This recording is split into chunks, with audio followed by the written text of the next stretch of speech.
Pues, hola a todos y todas, soy Brian Rosa. Conozco a algunos de vosotros y otros no. Probablemente hoy es la primera vez que he hecho un evento así en castellano y por eso voy a leer de la página. Bueno, claro que castellano no es mi lengua materna. Entiendo de todo, pero a veces está un poco mejor leer que hablar sin notas. En primer lugar, me gustaría agradecer al MUBA, especialmente Joan Roca y Marta Iglesias, a la Universidad Pompeu Fabra, especialmente el profesor Tony Luna, y la Unión Europea, el apoyo que me han brindado para poder organizar este evento alrededor de la exposición Obeliscos Industriales, que hay un póster. Aquí estamos en la zona de la exposición, que forma parte de mi proyecto de investigación como becario Marie Curie en el Departamento de Humanidades de la UPF. También me gustaría agradecer a Nuria Fernández Ríos, Manuel Loguillo y Xavier Rivas por acceder a participar en esta mesa redonda y a todos los asistentes hoy. Primero, me gustaría introducir brevemente el tema que nos interesa hoy y luego presentaré a nuestros invitados.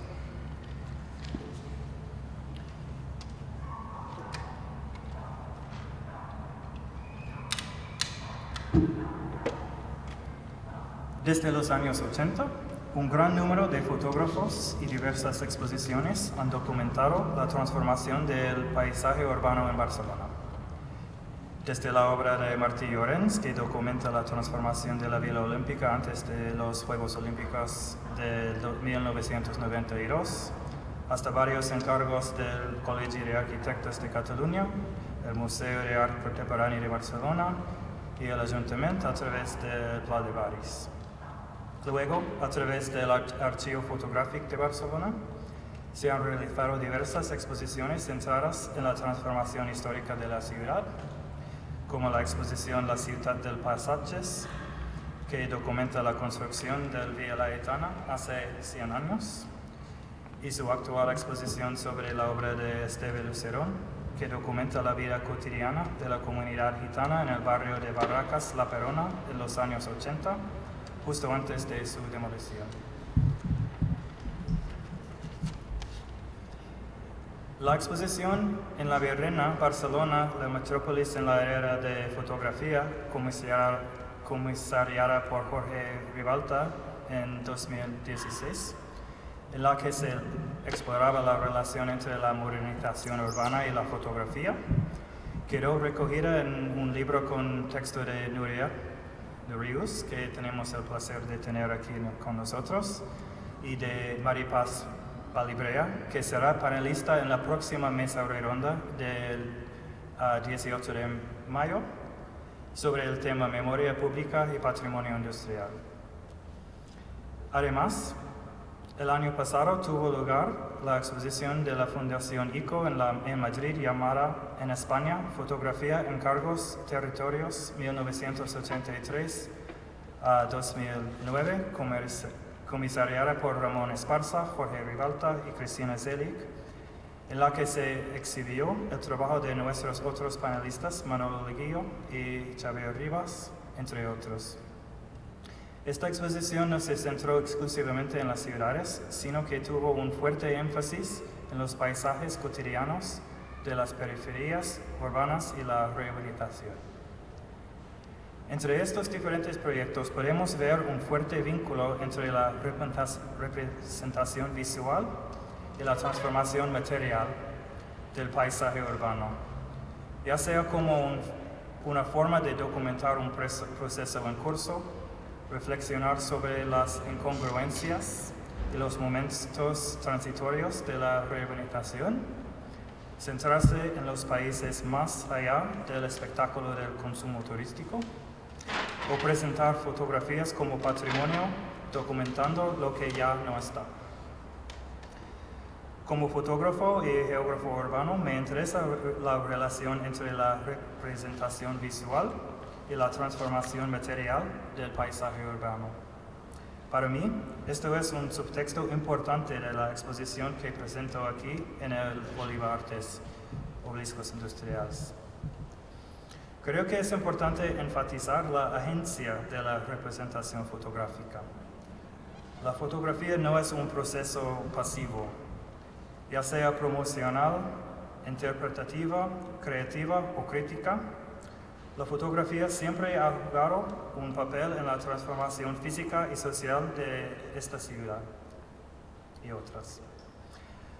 No es solo una forma de documentación o reflexión, sino un participante en estos procesos.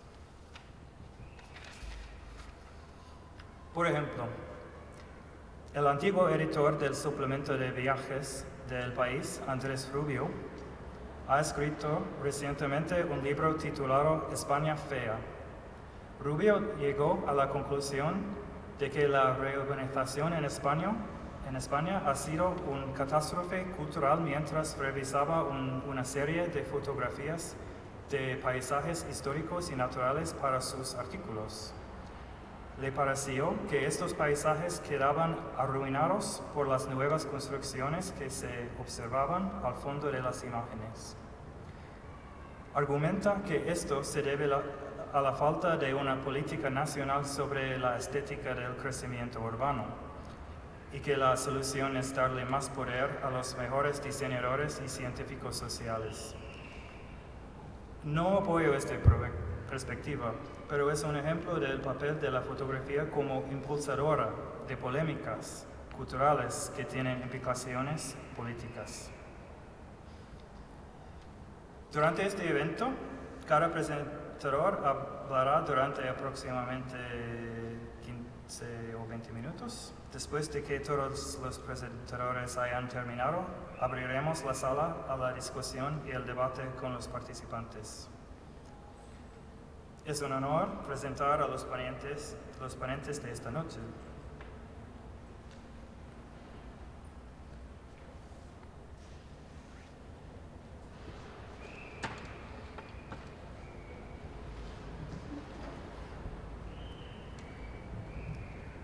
Y voy a hacer las tres presentaciones primero y luego vamos uno a uno.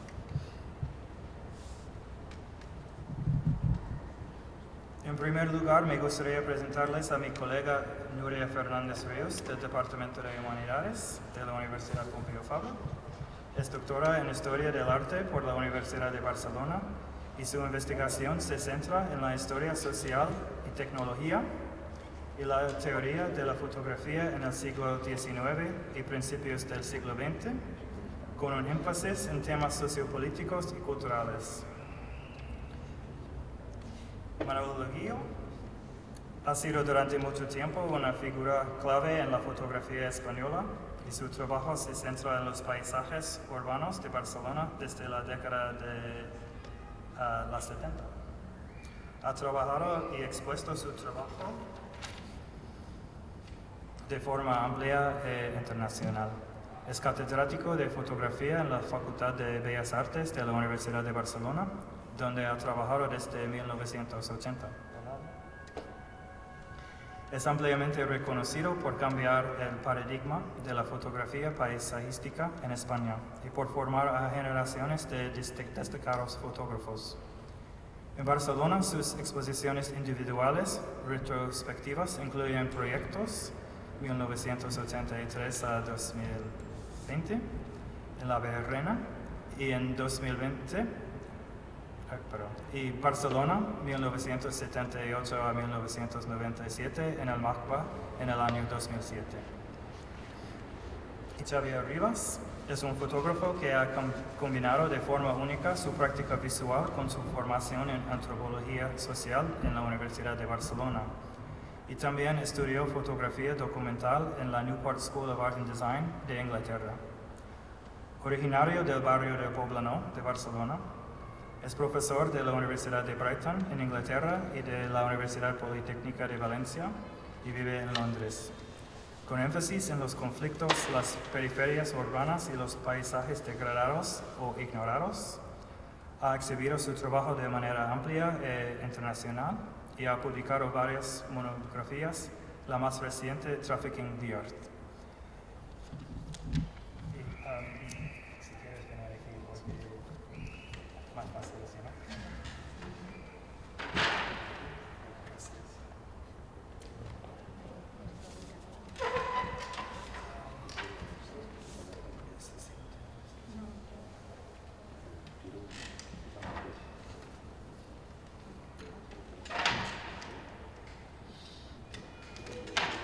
Bueno, gracias, Brian, por invitarnos a tomar parte de esta mesa y en parte de tu proyecto de investigación, y haré la presentación en castellano para facilitar también la comprensión, ¿no?, de todas las ideas.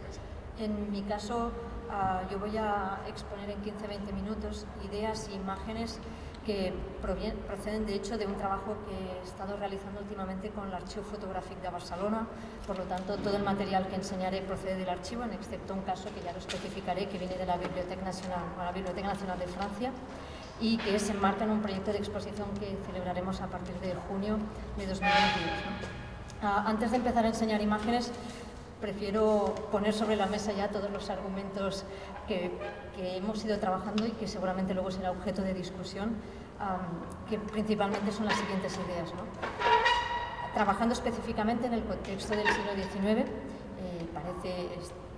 es un hecho, ¿no?, parece claro que Barcelona sufre toda una serie de transformaciones, tanto en su forma material, en su forma urbana, como también en su cuerpo social, ¿no?, y que estas transformaciones están influenciadas por diversos imaginarios procedentes del liberalismo, imaginarios como pueden ser el ocio urbano, el historicismo medieval, la idea de progreso tecnológico que cada vez irá cogiendo más fuerza, y sin lugar a dudas intentar demostrar cómo la fotografía juega un papel importante junto con otras tecnologías y otros procesos, precisamente en materializar o en ser portadoras de estos nuevos valores, de lo que se considera como una cierta nueva barcelonidad y esta idea de ciudad moderna o una cierta refundación de la ciudad, ¿no?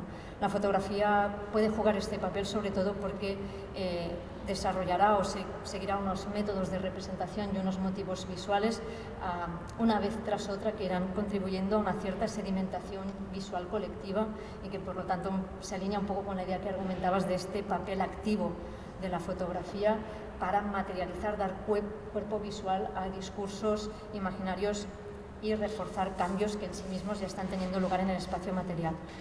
Pero para nosotros también digo nosotros porque el trabajo es también junto al Archivo Fotográfico, es tan importante ver cómo la ciudad va transformándose, cómo la propia fotografía, como lenguaje visual, va modificándose a lo largo del siglo XIX, jugando con dos elementos, ¿no? Por una parte, con sus propias posibilidades, ¿no?, las propias posibilidades que ofrece la cámara fotográfica, luego combinándose o hibridándose con otros lenguajes visuales que existen ya antes que ella, ¿no?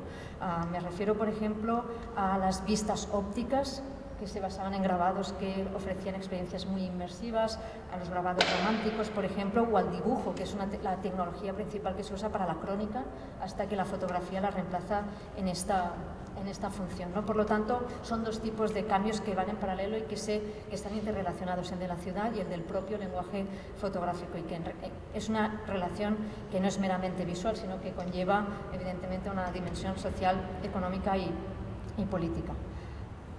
Yo he elegido tres ejemplos o tres momentos para intentar ilustrar esta relación entre transformaciones urbanas y sociales de Barcelona y fotografía.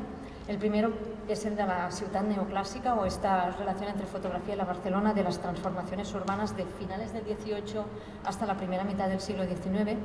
Y voy a empezar con como toda historia de la fotografía local, casi que empieza con esta efeméride, ¿no? Cuando el 10 de noviembre de 1839 la Reial Academia de Ciencias Naturals y Art organiza una demostración pública de lo que es entonces esta nueva tecnología de la fotografía, entonces llamada daguerreotipo, procedente de Francia, y se organiza una toma fotográfica en el Pla de Palau, ¿no? A veces recuerdo conversaciones con compañeros en su momento decir, ¿por qué el Pla de Palau? Porque desde una perspectiva contemporánea no sería precisamente un lugar que en términos urbanísticos y de relevancia para nosotros tenga esa simbología tan potente, ¿no? Pero en realidad no equivale exactamente a este punto de vista. Això lo han trabajado Jean Martí, també Martí Llorens en su momento hicieron, ¿no?, una réplica de esta fotografía. Sería en todo caso una vista desde el edificio de al lado, con els porxos d'en Xifré, la relevancia de la llotja. Pero ¿por qué el Pla de Palau, no? En realidad, si miramos esta Barcelona de finales del 18 y primera mitad del 19, esta es una de las áreas que sufre una profunda transformación. Barcelona en ese momento, ¿no?, esto lo sabéis, personas que estáis aquí mucho mejor que yo, tiene la extensión por parte del barrio de la Barceloneta, la urbanización de las Ramblas, con también los nuevos espacios desarrollados a partir de las desamortizaciones eclesiásticas a la Plaça Reial, por ejemplo, nuevos espacios de ocio. Y uno de estos nuevos espacios també és el Pla de Palau, que es esta área que articula, que conecta la Barceloneta con la muralla de mar y el resto de la ciudad. En realidad, y un poco con el argumento de que la fotografía no lo inventa todo, sino que se suma a una cultura visual que ya tiene sus tecnologías y que ya tiene sus imágenes, cuando se produce esta fotografía de 1839 ya hay diferentes grabados que están, ¿no?, dándole redundando todo el rato en este espacio, ya sea por grabados de artistas extranjeros como también de la llotja, de la Escuela de Arte Onofre Zamora, por ejemplo, que producen este tipo de imágenes, ya sea grabados sobre todo en el ámbito más del romanticismo o vistas ópticas, estas vistas inmersivas de las que luego hablaré. Por lo tanto, en consecuencia, cuando analizamos estas primeras fotografías de este primer espacio transformado con el que nos centramos, lo que solemos encontrar en la mayoría de las ocasiones es la fotografía, una nueva tecnología o técnica en la representación del espacio urbano. Lo que hacen en muchos casos es mimetizar puntos de vista y métodos de representación que ya le preceden, ¿no? Y de allí está, en el caso del Pla de Palau, numerosas imágenes que están centrándose en este espacio que, por otro lado, tienen en vías un proyecto de ensanche, un proceso de monumentalización, y la fotografía va insistiendo todo el rato en estos espacios, como ya lo está haciendo también el grabado, ¿no? Hay algunas de estas fotografías que ahora, cuando las comparas, y esto ha sido motivo de trabajo en el archivo, de discusión entre las personas que hemos preparado la exposición, buscamos un poco también qué elementos pueden ya ser más específicamente fotográficos o que en todo caso a nuestra cultura visual de ahora nos lo podríamos describir así, ¿no?, en comparación con los grabados de esta área. Los puntos de vista suelen ser los mismos o similares, el uso del espacio vacío a primer término, de líneas perspectivadas, suele ser similar, pero luego sí que quizá hay menos elementos narrativos. Poco a poco se va perdiendo el pintoresquismo que puede caracterizar los grabados y se encuentra, por lo tanto, una fotografía un poco más descriptiva en comparación a los grabados. También algunos elementos nuevos que van apareciendo, nuevos pero que conviven, por ejemplo, con el dibujo, es la fotografía ya de eventos, ¿no?, de efemérides que están teniendo lugar en la ciudad, como la visita de Isabel II en 1860. Otro elemento que yo quiero destacar en particular es el de la fotografía estereoscópica. Estas son unas imágenes que se preservan en la Biblioteca Nacional de Francia, son justamente las únicas que no son del archivo fotográfico, y las elaboró Frank, que fue en ese momento un retratista de origen francés que se instaló en Barcelona, pero que hacia 1849, pero que nunca dejó de tener relación con París. Y hacia 1856 aproximadamente él está muy involucrado con iniciativas en París que buscan promocionar la fotografía estereoscópica. Las vistas de Frank de Barcelona son ampliamente conocidas aquí en la ciudad porque se han expuesto en numerosas ocasiones, pero en cambio las estereoscopías, que están en las siguientes páginas del álbum de la Biblioteca Nacional de Francia, son menos conocidas, ¿no? Y ponen sobre la mesa esta cuestión que decíamos, que la fotografía no es única y siempre la misma, sino que a lo largo del siglo no solo va cambiando en términos no de progreso, pero a medida que avanza el tiempo, sino que conviven al mismo tiempo diferentes tipos de fotografía. Es decir, en paralelo a una fotografía de vistas monumental con estas líneas perspectivadas, ya aparece un tipo de fotografía que propone una experiencia del espacio radicalmente diferente, inmersiva, que implica el cuerpo, porque es un tipo de fotografías que, bueno, esto lo sabéis también, gracias a un visor binocular, ¿no?, genera este efecto de tridimensionalidad, que por otra parte no es que se lo invente tampoco la fotografía, sino que viene de esta cultura de las vistas ópticas, de estas experiencias similares a lo que ahora llamaríamos realidad virtual, inmersivas, que ya están teniendo mucho éxito desde el siglo XVIII. ¿no? Este sería un primer, voy a echar una mica con la quinta apuesta, este sería un primer elemento para poner sobre la mesa, ¿no? Una siguiente cuestión, quizá ya más comentada, más analizada, pero que es importante tenerla en cuenta también, es esta convivencia de varias ideas en torno a Barcelona, que en realidad son caras de la misma moneda, ¿no? Como puede ser la atención hacia una Barcelona que está en vías de transformación urbana, no solo para el Pla de l'Eixample, sino para otras cuestiones, pero también que al mismo tiempo, como otra cara de la moneda, desarrolla una mirada y una reformulación de la ciudad en clave historicista, ¿no? Claro, al final, una cosa como que una ficha de dominó de algún modo tira a la otra. En realidad, todos estos cambios que se desarrollan en la ciudad industrial, en parte, no digo que solo sea esta causa, pero contribuyen a desarrollar una nueva atención y sensibilidad hacia el pasado, al mismo tiempo que la propia noción de progreso necesita basarse en un tiempo anterior y del que se diferencia, ¿no? Sino en progreso en relación a qué. Por lo tanto, es claro que en la fotografía del 19 hay todo un repertorio fotográfico que se centra en estos vestigios del pasado, sobre todo medieval, que en clave de genealogía barcelonesa remite, no es solo único en Barcelona, pero bueno, remite a este esplendor anterior. Y lo que encontramos es diferentes tipos de fotografías en las que, a diferencia del grabado, paulatinamente la fotografía lo que hace es incidir más en la conexión de este pasado medieval con el tejido urbano contemporáneo, cosa que en grabados anteriores suele haber una tendencia más a aislar el monumento, dejarlo fuera de las marcas del tiempo y por lo tanto como a desconectarlo del tejido que lo envuelve. En cambio aquí, bueno, yo os he puesto el ejemplo de los campanars porque es un motivo, por ejemplo, visual recurrente una vez tras otra al lado de las fachadas, ¿no? Este sería un caso. He puesto también alguna fotografía un poco singular del fondo del archivo fotográfico, también para alimentar la vista. No es una fotografía es una fotografía, seguramente un retrato familiar no ortodoxo. Hay una galería de retratos a la izquierda. Nuestra fantasía nos dice que seguramente esto es un juego del propio fotógrafo, es una azotea del carrer Ferran, pero que sin lugar a dudas el campanar, ¿no?, de la iglesia de Sant Jaume es un elemento protagonista ineludible y parte del juego de esta fotografía.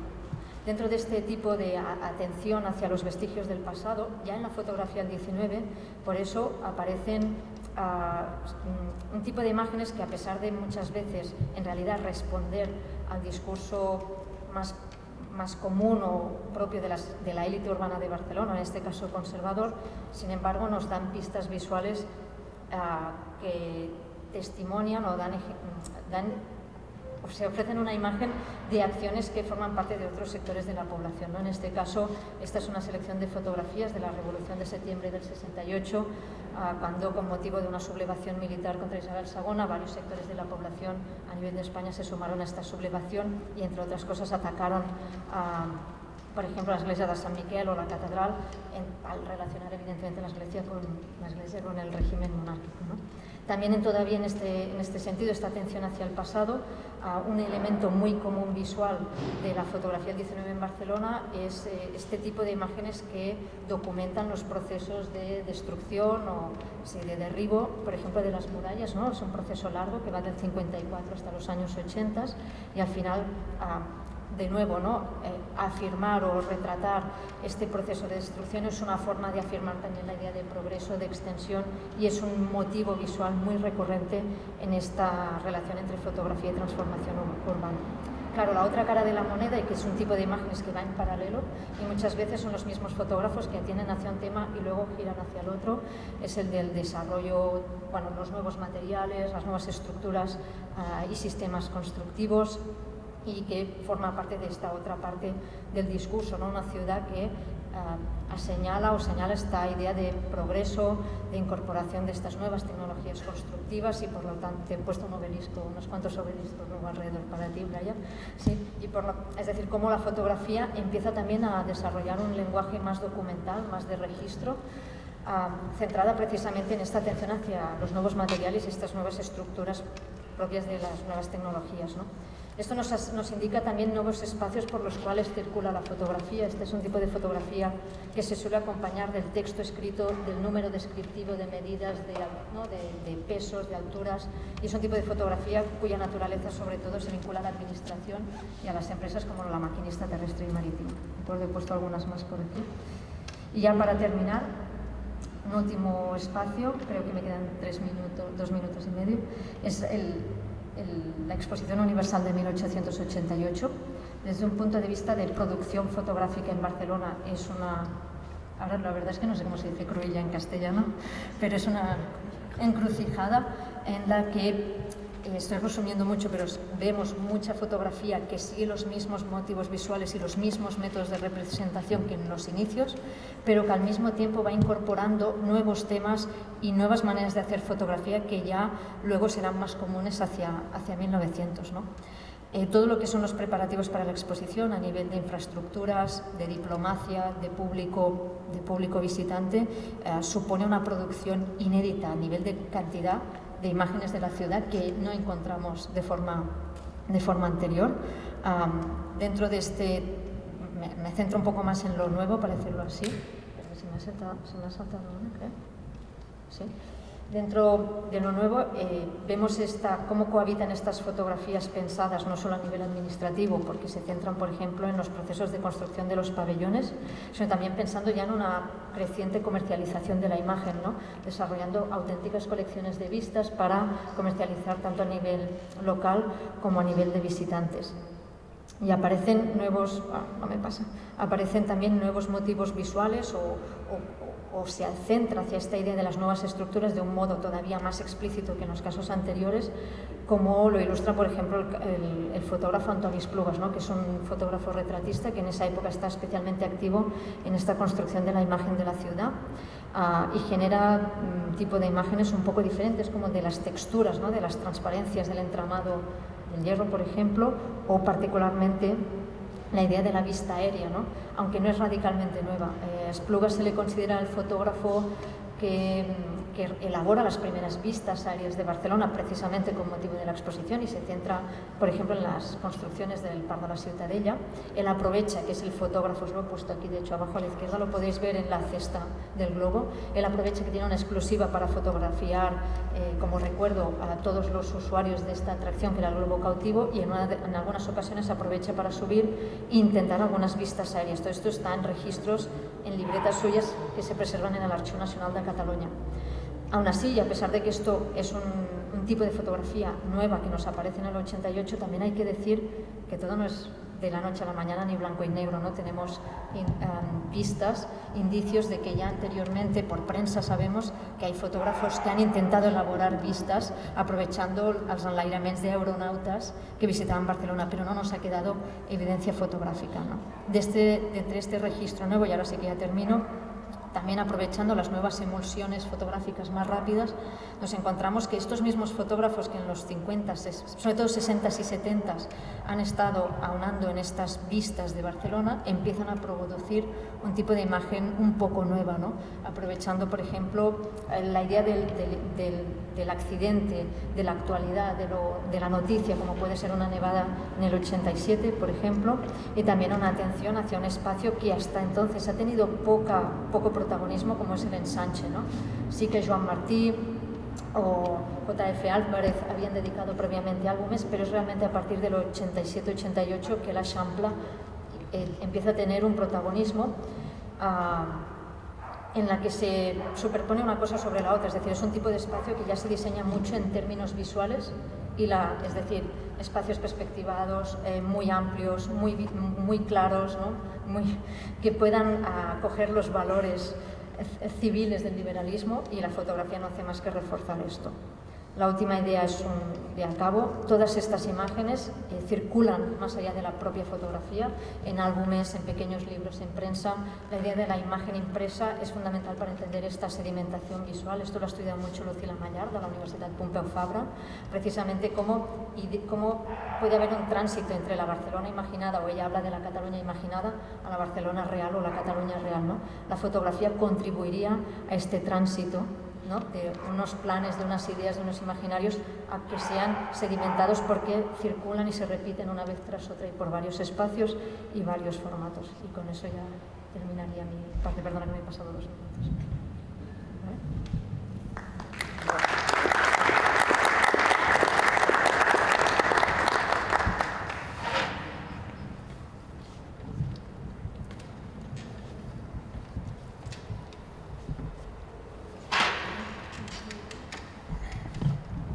Dice Brian, ¿qué tal? Buenas tardes. Que me toca a mí.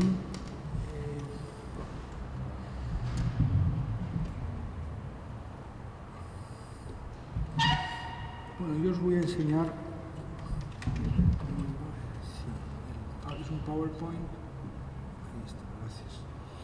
Os voy a enseñar fotografías que yo creo que aquí, como somos todos amigos y nos conocemos, pues yo creo que las conocéis. Las vamos a ver, no son muchas, entonces vamos a hacer una cosa que a mí me gusta bastante y es verlas 2 veces. Primero las vamos a ver en silencio y luego retrocederemos y os contaré cosas.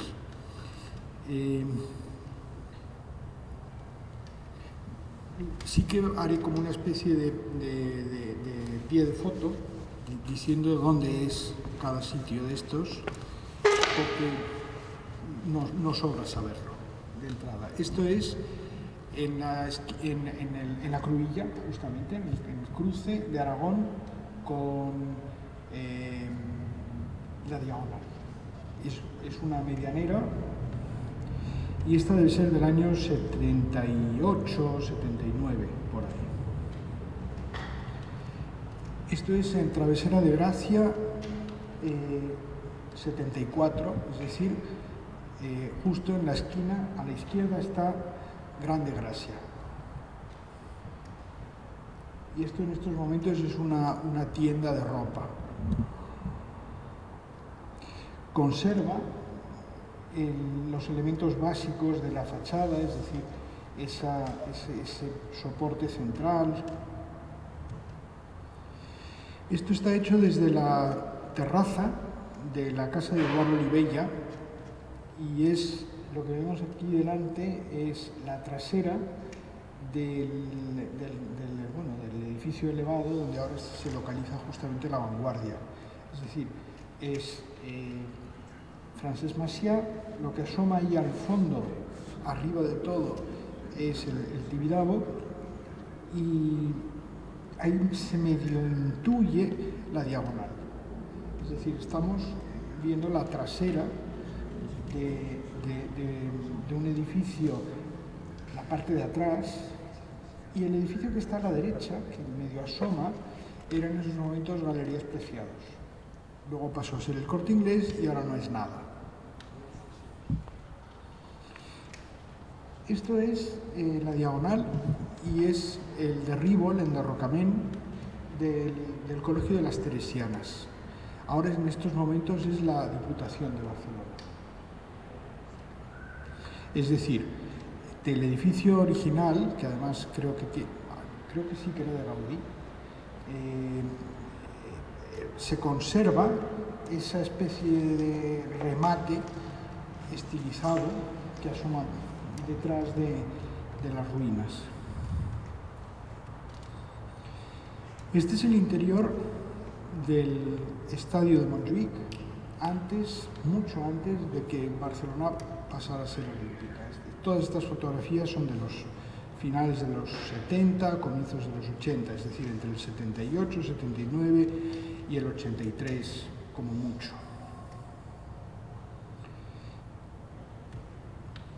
Este es el interior de un chiringuito en la Barceloneta.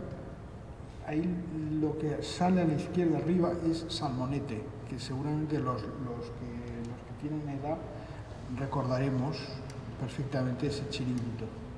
Ahora todo esto está absolutamente demolido y transformado. Este es el número 31 de la Vía Laietana. Y es justo enfrente y hecho con minutos de diferencia con respecto a esta otra foto, que yo creo que esta es la casa de Macià, si no recuerdo mal. Perdón, Cambó. Gracias, Cambó. Perdón. Errare humanum est. Bien. Son dos portales que están uno enfrente del otro. Esta es la parte alta de la Vía Augusta, justo antes, poquito antes de llegar a la entrada en el túnel, cuando el túnel todavía no se había hecho. Esto ahora es un edificio de la Generalitat, en este espacio. Este es el Poblenou.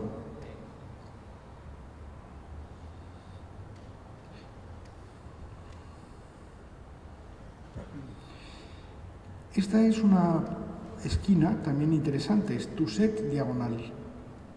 Y está hecha la foto el mismo día en que hice la otra que hemos visto de la trasera de las Teresianas. Esto luego pasó a ser un edificio de Milá, creo que es de Milá, justamente. Esta es una de las esquinas más bonitas, uno de los chaflanes más bonitos del ensanche, extraordinario. En la dreta de l'Eixample.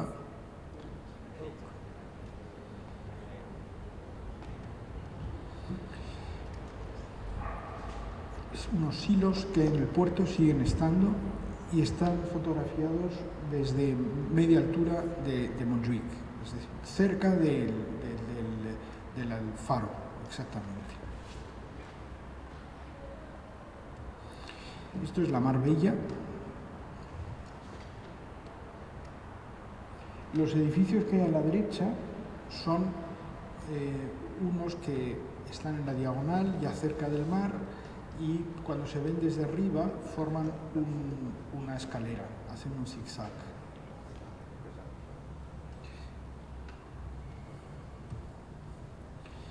Esta es la esquina, también muy bonita, muy interesante, de Passeig Sant Joan, con la Ronda por un lado y Trafalgar por el otro, a la izquierda.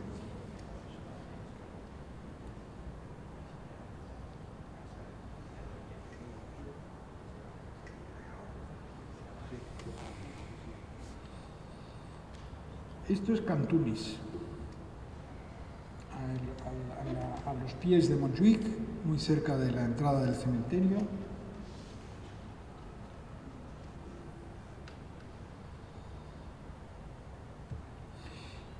Y esto es la parte de arriba del todo de República Argentina.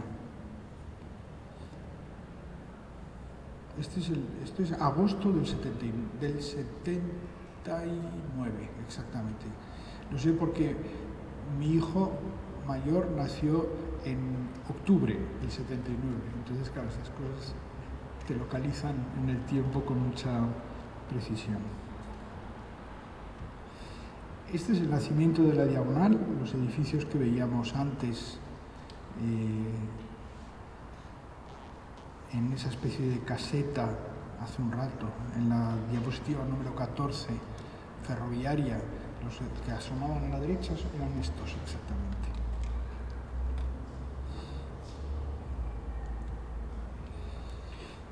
Esta es la fachada que sigue existiendo, la línea de casas, frente al pórtico original de Gaudí de la Sagrada Familia.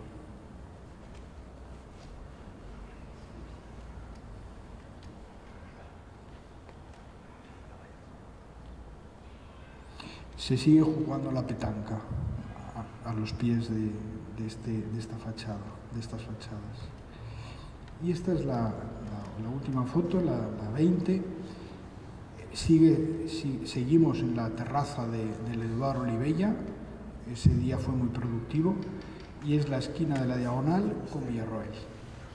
Abajo de esa casa es la casa donde vive María Robert de Ventós, el Xavier Robert de Ventós, arquitectos.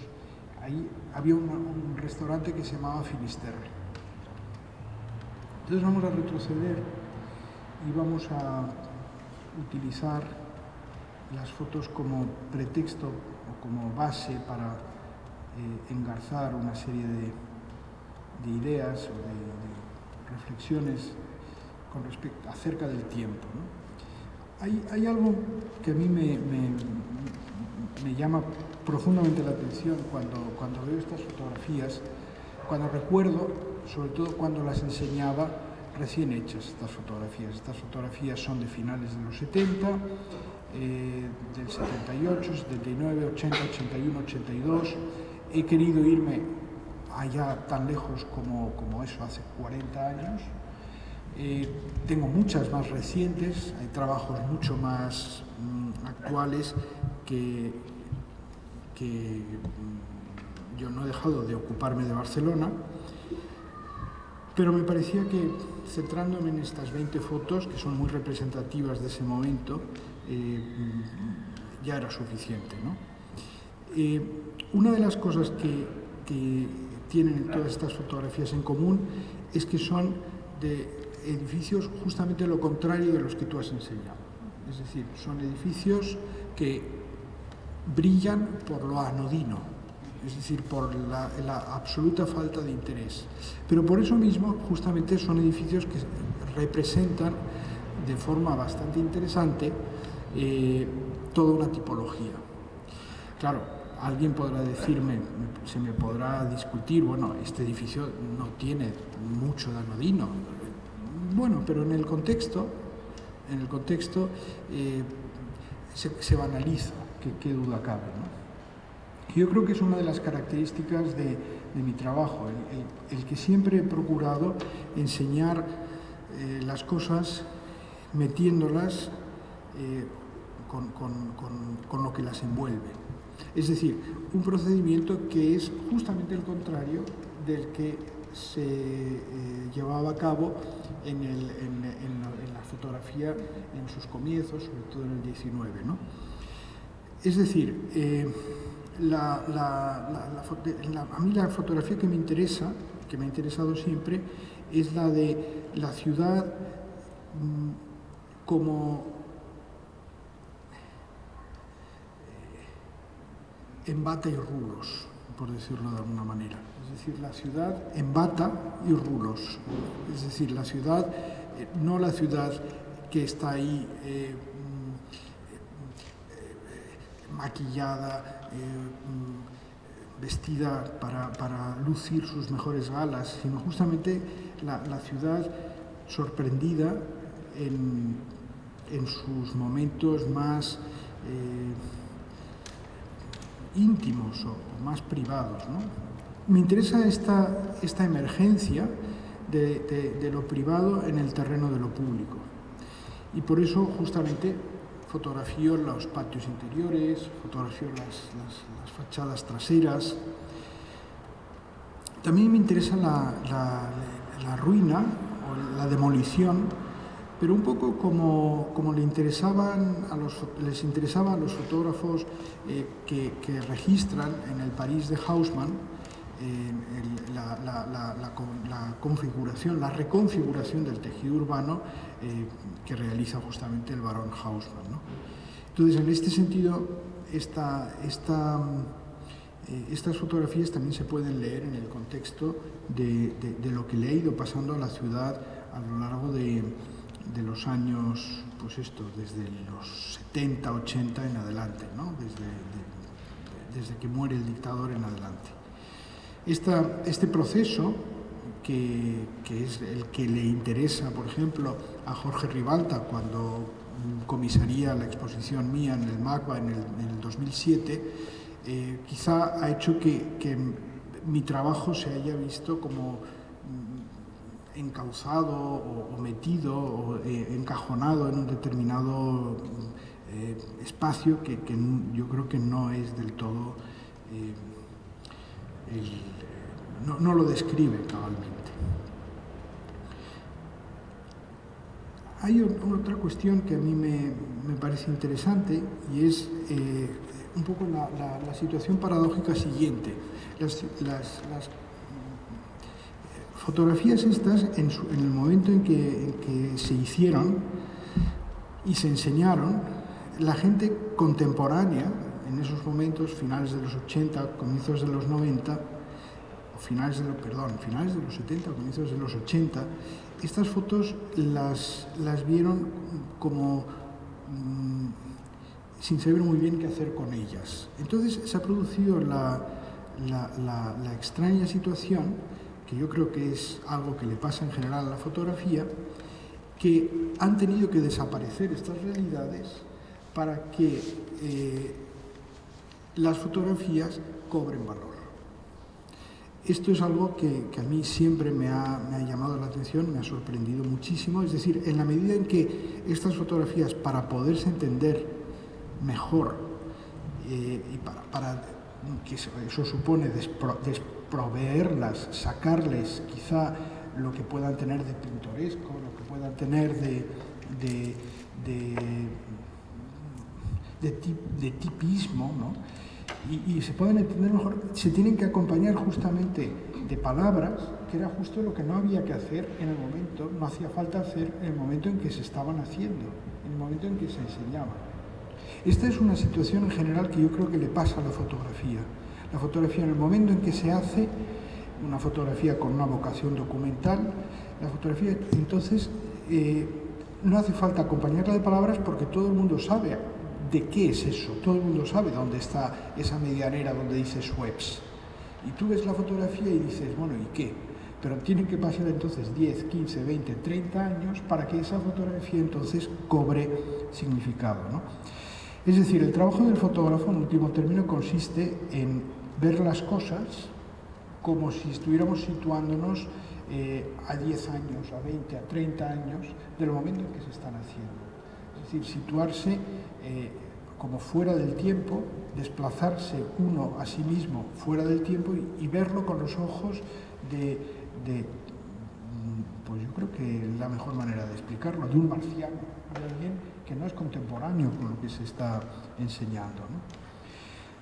Hay muchas cosas bueno, hay alguna serie de elementos que tienen todas estas fotografías en común, que yo creo que es la luz, es decir, una cierta cualidad, que además la proyección está quizá la potencia. Una luz rasante, una luz que levanta las texturas.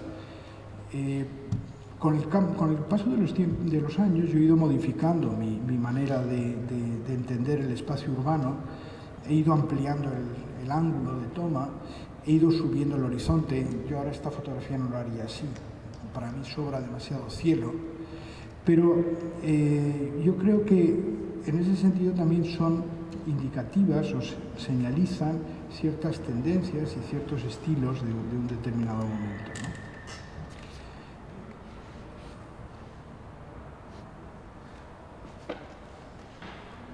Hay algo que a mí me parece muy importante a la hora de enseñar fotografías, que es cómo se ordenan, cómo se disponen.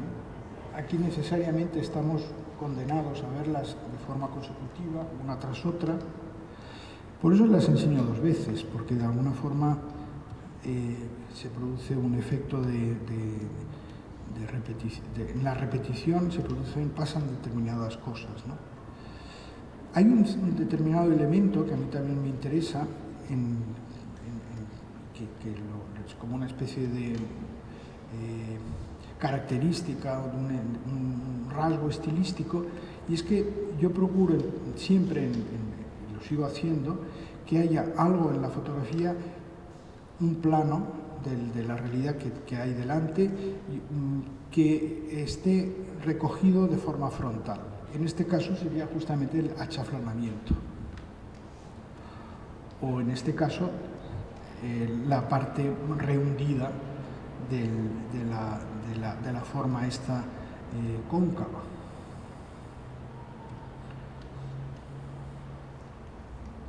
Aquí no hay ningún plano que se pueda asimilar a la frontalidad perfecta. Aquí, en cambio, sí. Luego hay cosas interesantes y curiosas. Por ejemplo, Pepe Encinas tiene esta misma cosa la tiene fotografiada, pero desde el eje de su óptica está a 90 grados con la mía, con mi óptica. Es decir, la han fotografiado desde la izquierda. Yo tengo aquí el mar a las espaldas. Pepe, en su fotografía, el mar lo tiene a la derecha. Y la diferencia entre Pepe y yo es que no solamente es el punto de vista, sino que en la foto de Pepe hay una mujer subida. No sé, ¿la conoces la foto? No. Ah, al hacer así pensé que la conocías. Me la tiene prometida y yo también a él esta. Tenemos que hacer el cambio.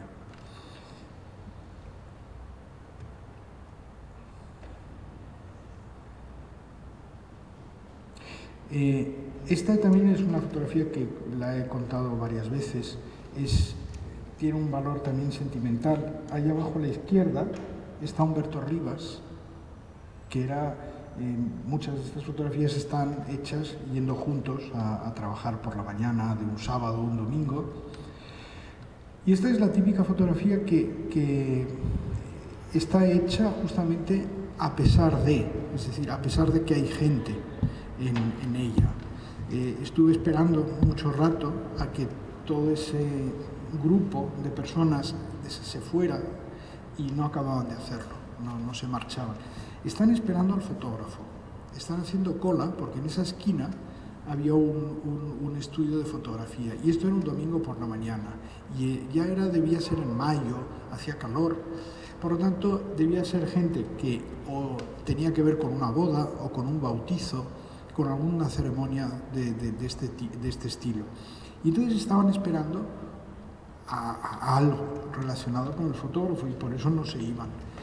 Y Humberto se acercó a ver los escaparates donde el fotógrafo enseñaba su trabajo. Humberto está aquí.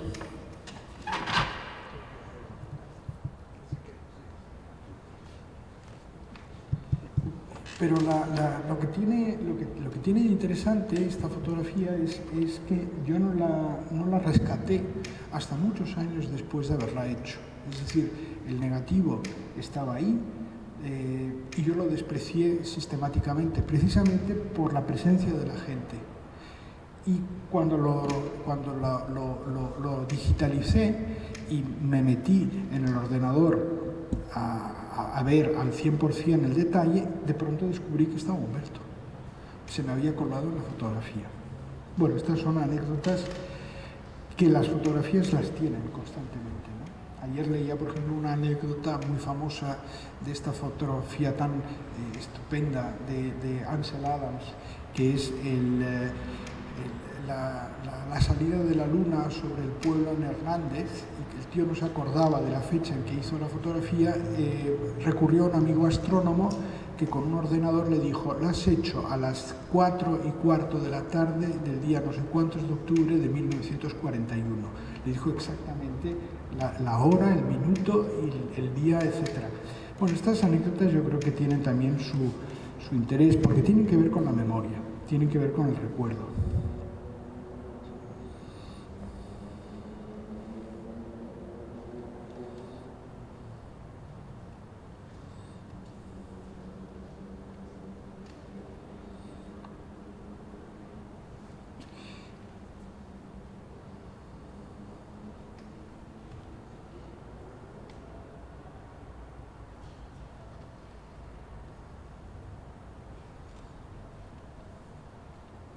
Esta fotografía también tiene algo que me resulta, creo que vale la pena contarla. El móvil, lo que nos lleva a los fotógrafos a hacer una fotografía, muchas veces se nos escapa o se nos olvida.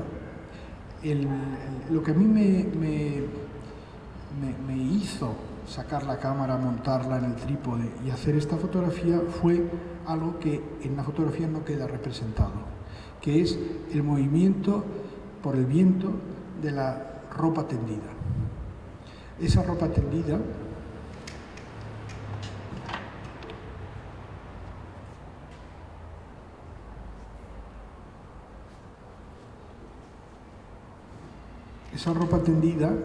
es la que, al moverse de una determinada manera, y sobre todo con la luz lateral que venía de la derecha, hace como de reclamo y obliga a que me fije en esto. Con el paso de los años, de pronto, yo creo que tuvieron que pasar 30 años para que de pronto me diera cuenta de que era eso lo que me había movido a hacer esta fotografía, y menos mal que la hice, ¿no?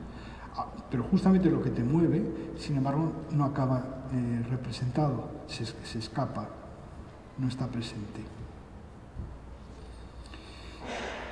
¿Y qué es lo que hace que esta fotografía pues tenga ¿por qué me interesa esta fotografía? Pues por la especial característica de esta construcción. Es de las pocas casas, los pocos edificios en el ensanche en donde aparece simultáneamente la fachada buena que da a la calle y la fachada privada que da al patio de manzanas interior. Hay una norma municipal que prohíbe tender en la fachada que da a la calle, salvo en determinados barrios. Por ejemplo, en la Barceloneta se puede, porque no hay dónde tender la ropa. Entonces, ¿por qué hay ropa tendida aquí? Todavía, porque en estos momentos ahora ya son despachos, etcétera, y aquí probablemente no vive nadie ya.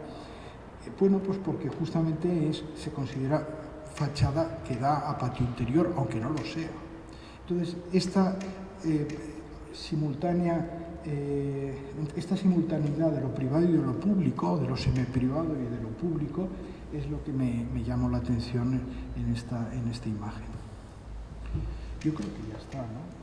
20 minutos, ¿sí? Por ahí de verdad. Bueno, muchas gracias.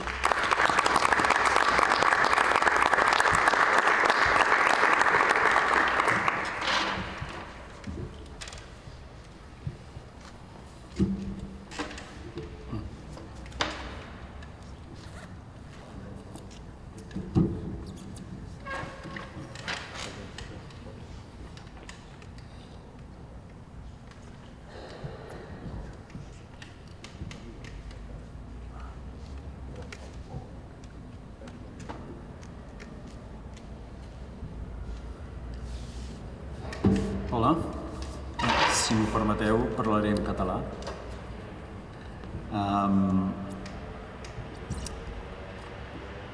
Us vull presentar 4 projectes que he fet aquí a Barcelona, tot i que, així com el treball de Manolo Laguillo és un treball fet a foc lent, els meus treballs aquí a Barcelona sempre han estat fets venint des de fora. Tot i que jo vaig créixer en aquest barri d'aquí, a 4 blocs d'aquí, al carrer Pujades amb Bac de Roda, que en el moment que jo vaig créixer aquí, allò era un territori de frontera. Aleshores, moltes de les fotografies que he fet a Barcelona venint de fora sempre, perquè des dels anys 90 estic visquent a fora a Anglaterra, he passat més temps a fora que a Barcelona, de fet. Tot i que els treballs, els projectes han estat fets venint de fora, penso que sempre hi ha la búsqueda d'una imatge que té a veure amb la infància en un territori de frontera. Aleshores, així com Manolo Laguillo, les fotos que ell ens ha ensenyat són al contrari de les fotografies que ens ha ensenyat la Neus, la Núria. Les meves fotografies són al contrari del que ha mostrat Laguillo i el doble contrari del que ha mostrat la Núria.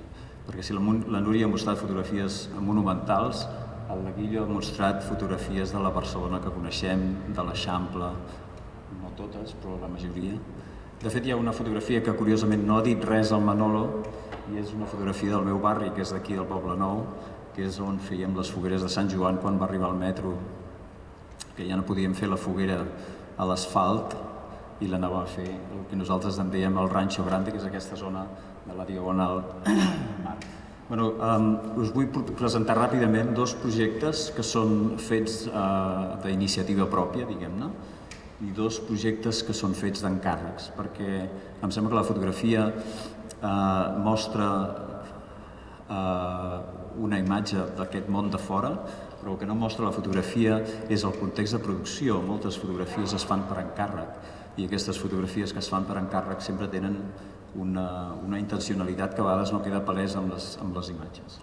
Bé, la primera sèrie que us vull mostrar és una que de fet és de les sèries potser més conegudes meves, que és aquesta que es diu Diumenges, i és una sèrie de fotografies que vaig fer tornant a Barcelona l'any 93, a partir de l'any 93-94 fins al 98, després que jo estigués a fora 3 o 4 anys estudiant fotografia i voltant a fora a Londres, a Anglaterra, i vaig tornar a Barcelona amb la idea d'alguna manera fer un reconeixement d'aquesta ciutat que havia canviat després dels Jocs Olímpics, no? Que hi havia molts espais que s'havien reurbanitzat, molts espais industrials que s'havien reconvertit en espais d'oci, en espais de consum, centres poliesportius, centres comercials, noves zones residencials, el cinturó del litoral, tot això.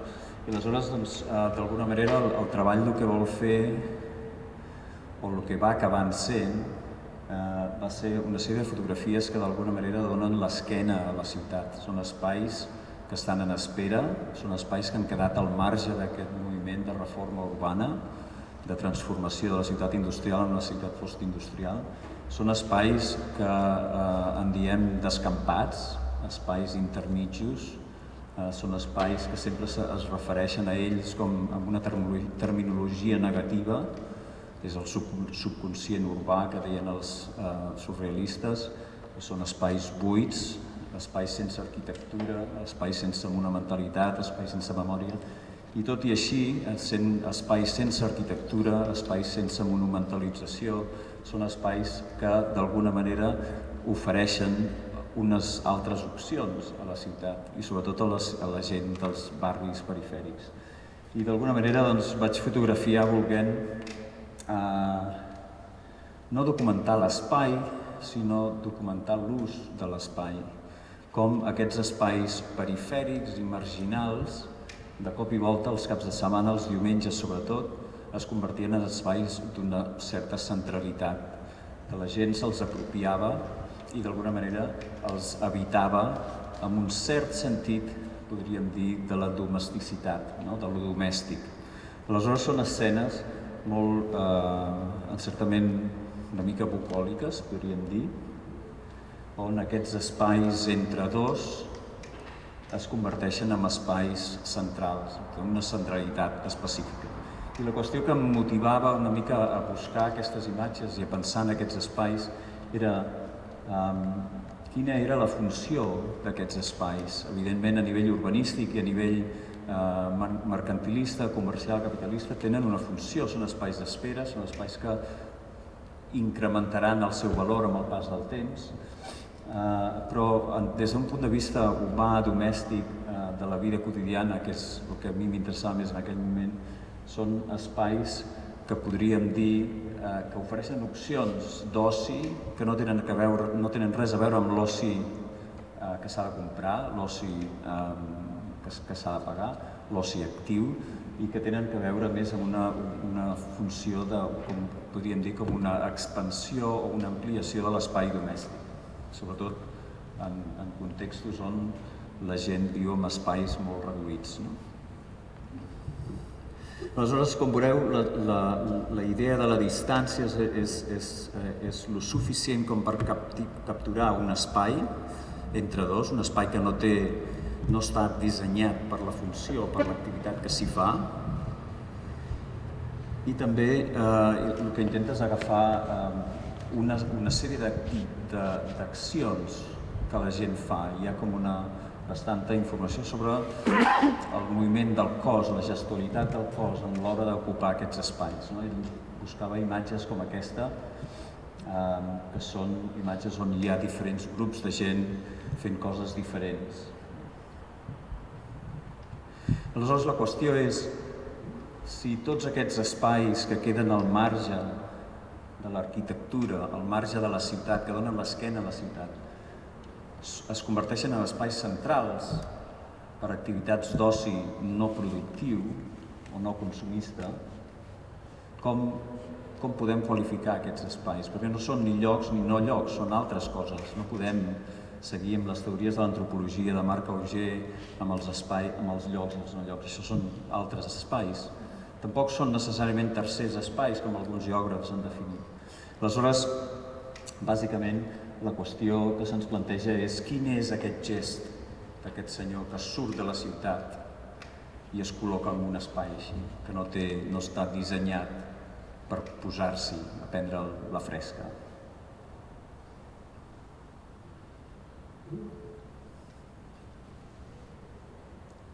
Una família per llegir, un solar industrial. Com moltes de les fotografies que parlava Manolo Laguillo, evidentment tots aquests espais ja no existeixen, no? Han estat construïts. Vull dir, aquestes situacions i aquestes accions ja no són possibles, no? D'alguna manera.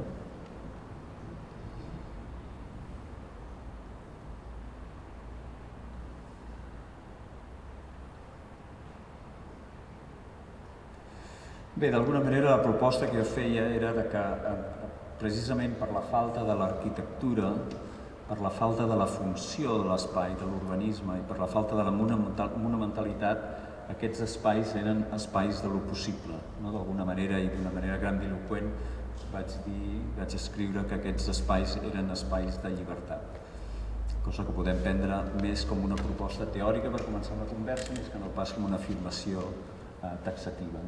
Però de fet el que sí que proposava era que aquests espais buits, que sempre es qualificaven en una terminologia negativa, el que sí que es podria pensar és com uns espais en positiu, uns espais de llibertat. El segon projecte que us vull mostrar ràpidament és aquest, que es diu LC, és un espai, us llegiré un text que vaig escriure com a presentació, és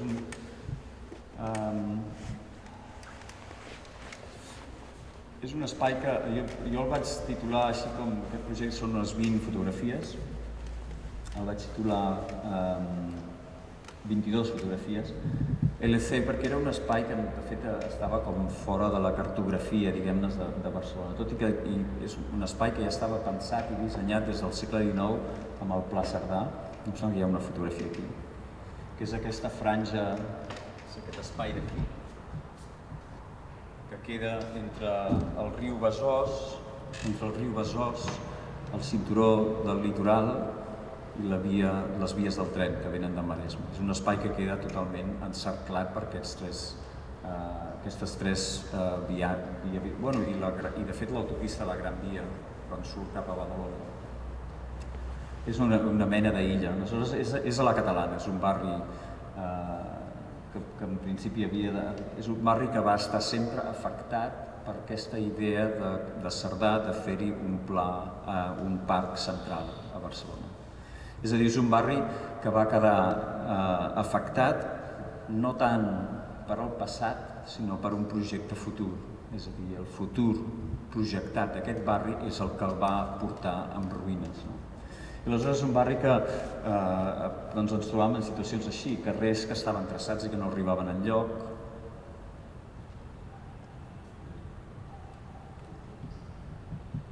residus, una riada, em sembla que va haver l'any 60 i alguna cosa, o restes d'un jardí bastant exuberant que hi hauria hagut en algun moment. És un barri que si veniu del Maresme, així com quan el tren travessa el riu i gira cap a dalt per anar allà a embocar cap a dalt a la zona de, com es diu, de l'estació, la nova estació, el veureu queda a la dreta. Aleshores, en una de les meves arribades a Barcelona, venint a Barcelona des de Premià de Mar, que és on vic quan estic aquí, vaig veure que estaven començant a demolir aquest barri i començava a desaparèixer i vaig decidir fer unes quantes fotografies. Aleshores, us llegeixo un petit text que vaig escriure. Evidentment, això està fet l'any 2002-2003 en diversos viatges i surten coses com això, com un grafiti de l'OTAN, que això era una relíquia en aquell moment.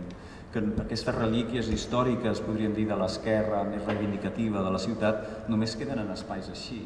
Els espais de l'Eixample, tota aquesta evidència històrica de moments de resistència queden grafiti del PSUC l'any 2002, això em sembla que podria ser l'únic que hi havia a Barcelona, segurament. Us deixo el text ben ràpidament. LC és un barri...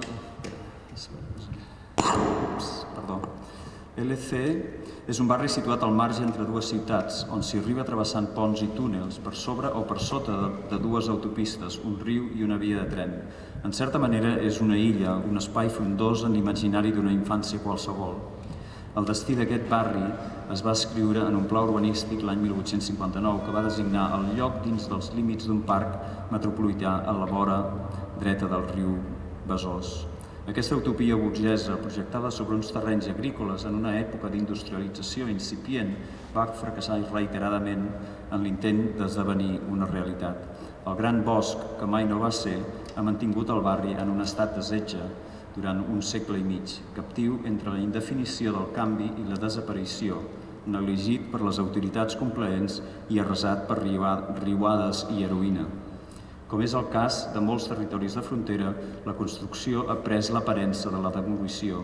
LC és avui un espai invisible, desconegut per a la majoria dels habitants de les dues ciutats que la flanquegen, amb l'excepció dels promotors, els residents i els uns activistes locals, amb una vegetació desbordada abans del moment de l'extinció final, a més d'un grapat de tallers mig enrunats, unes quantes famílies que resisteixen al desnonament, una plaça triangular i un arbre de Nadal. És un treball que no té cap més pretensió de documentar un espai que està a punt de desaparèixer i que d'alguna manera és un record de l'experiència, en certa manera, del Poble Nou, aquesta zona que estem ara aquí, dels anys 60, principis dels 70. Ara, ràpidament, dos treballs que surten de dos encàrrecs. Un és l'encàrrec d'un projecte al MACBA de Ribalta, que em sembla que Manolo també va participar, en el que es van delimitar una sèrie de zones a Barcelona en què els fotògrafs farien un procés de documentació fotogràfica. A mi em va tocar els barris satèl·lits, els polígons residencials de la perifèria de Barcelona, em sembla que n'eren 7. I la idea del projecte era, tal com jo la vaig entendre, era documentar com aquests polígons residencials havien estat integrats, la majoria construïts als anys 60-70, havien estat integrats a la trama urbana de Barcelona, havien estat integrats. I d'alguna manera, evidentment, el destí d'alguns d'aquests barris és d'una integració més positiva i altres d'una integració més conflictiva. Però el que a mi em va cridar més l'atenció, venint una mica no tant de la fotografia i de l'arquitectura, sinó més aviat de l'antropologia, era una mica, em va captivar més, era una mica l'expressió del cos, com el cos d'aquests barris, com la gent que viu en aquests barris manté o negocia l'espai amb el seu moviment de cos, la gestoritat del cos. És a dir, que més que fer un projecte de recerca o de documentació de les pedres, era més un projecte d'investigació o de búsqueda de la gestoritat dels cossos. Com s'ocupa l'espai, bàsicament, que de fet és una potser de les continuïtats que més he tingut en els treballs, diguem-ne, d'aquest tipus de recerca urbana, que no és el que hagi fet sempre, però sempre retorno una mica a aquest tipus d'encàrrec que és més com tipus survey fotogràfic i que, més que fotografiar la trama urbana o les pedres, les ciutats, els edificis, els monuments, les places, m'interessa més com documentar el cos humà, com el cos negocia aquests espais. Evident, una fotografia així, que no hi ha un cos, sí que es veu quina és la relació de les altures amb el cos humà, no de la visibilitat, posar aquesta creu de la farmàcia amb aquesta alçada. Hi ha algunes imatges així com incongruents de l'època, com fent aquests exercicis en un barri com Bellvitge, que havia estat sempre un barri en procés constant de demolició, quasi bé. I després l'últim és l'últim treball que tinc així, que no és que sigui un treball que tingui una tesi o que estigui complet, sinó que és un treball que surt del Pla de Barris, que és un encàrrec que es va fer fa 4 anys a l'Ajuntament de Barcelona i que van comissariar 2 equips de comissaris i jo vaig participar en aquest projecte per imitació de la Marta Daó i evidentment em van designar 2 barris, Trinitat i Roquetes i Trinitat Nova, i es tractava doncs, una mica de produir una documentació visual amb fotografies per incorporar-les a l'arxiu fotogràfic de la ciutat de Barcelona. És a dir, és un encàrrec que no tenia cap pressupòsit més que de produir visualitat d'aquests barris perquè entressin a l'arxiu fotogràfic de Barcelona. Aleshores, evidentment, també vaig seguir una mica el mateix criteri que formalment són molt diferents, perquè hàbitus, per exemple, les fotos són verticals, és aquesta idea del cos dret que camina per l'espai i els hàbits del cos negociant l'espai, que encara que els espais arquitectònics puguin millorar-se o canviar-se, el cos els negocia d'una manera similar, sobretot si les poblacions no canvien.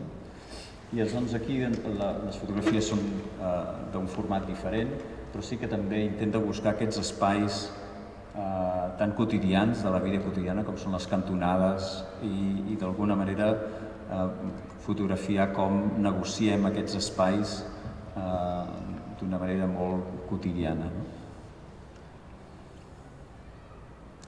És un treball que sempre el penso una mica amb una certa idea, si voleu podem discutir-ho després, tampoc és que tingui gran cosa a dir, però sempre he tingut una sensació de com la idea de premonició, així com en els espais anteriors, amb els 2 projectes meus, els primers, s'està documentant un espai negatiu, podríem dir, perquè no té arquitectura, no té funció, té un passat en devolució i un futur encara expectant.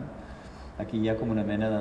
tinc una sensació com en un període com el que estem vivint ara, amb el Covid que hem acabat de passar, això era just abans de la Covid, tinc la sensació una mica aquesta idea de premonició i que d'alguna manera la fotografia no només enfoca el passat o el present, sinó que també pot enfocar el futur.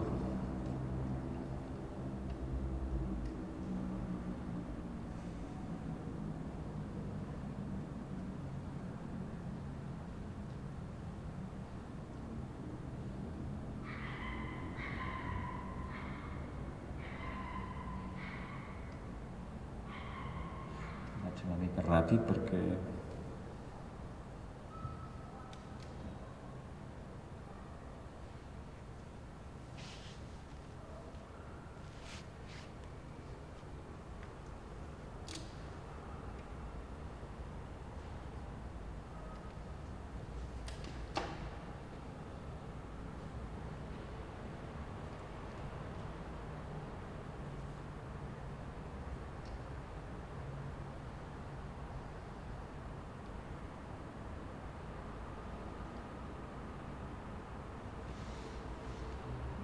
Em sembla que aquesta és ja l'última, sí. Bueno, doncs ho deixem aquí. Gràcies.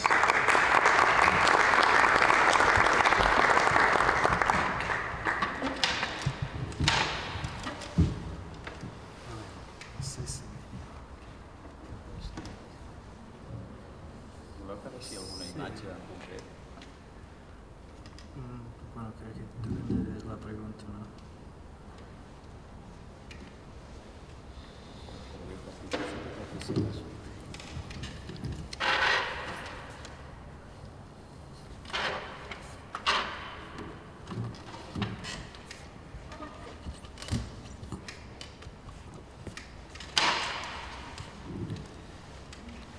Bueno, gracias a todos. Una cosa que estaba pensando en todas las presentaciones, el papel de la monumentalidad y su relación con la fotografía, especialmente la fotografía de paisajes urbanos. Yo recuerdo en una entrevista, creo que el año pasado, el fotógrafo italiano Guido Guidi, que también ha hecho una expo en La Virrena el año pasado, ha dicho más o menos que cada fotografía es un monumento, que puede significar cosas distintas, pero no sé si puede ser que la fotografía o hacer un fotógrafo es hacer una fotografía es un monumento de algún tipo, o para decir a la gente que están viendo la foto, mirar a este. Y me interesa para los tres, ¿qué relación pensáis que la fotografía tiene con la monumentalidad? Porque primero, históricamente, hablando del siglo XIX, hubo una relación muy clara, muchas veces de 1888, etc., de la fotografía y el monumento. Pero también estamos hablando de las zonas de la ciudad más monumental o incluso al contrario, una zona no monumental. Pero, bueno, no sé, es una pregunta para todos los tres. ¿Qué relación pensáis que hay entre hacer fotografías y la monumentalidad? Lo que comencé yo. Vale. Desde una óptica de fotografía elaborada en el siglo XIX, a mi modo de ver, una cuestión fundamental es entender que en este contexto en concreto, porque luego ya a partir de 1900 la cosa puede cambiar un poco, pero es un tipo de fotografía que se centra mucho, lo hemos visto por el tipo de imágenes, en unas zonas de Barcelona, no en todas evidentemente, pero en unas zonas que son las que están siendo objeto precisamente de aplicación de esas ideas sobre la Barcelona que está en vías de transformación en el siglo XIX, ¿no? Por lo tanto, ya de hecho antes de la fotografía mismo, los grabados del Pla de Palau es un tipo de imagen que se centra en el centro más burgués de la ciudad. Desde un punto de vista de estudios visuales se suele subrayar, tanto cuando se habla de grabado como de fotografía, en esta retroalimentación que se produce entre diseño de espacio y visualidad, precisamente, ¿no?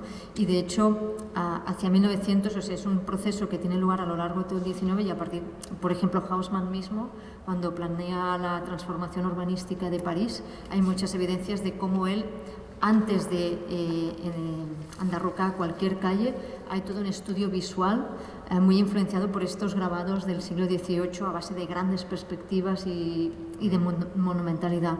Y en 1900 en Barcelona mismo hay varios ejemplos de Lluís Domènech i Montaner mismo y otras personas involucradas con la transformación urbana de Barcelona que están todo el rato insistiendo en la claridad, en la visualidad, en la perspectiva a la hora de diseñar la transformación urbana, para destacar monumentos, para hacer este espacio que decíamos antes que materialice mejor estos valores del liberalismo, de espacios amplios, claros, que todo sea visible, donde el individuo pueda realizarse dentro de los buenos modales del civismo, ¿no?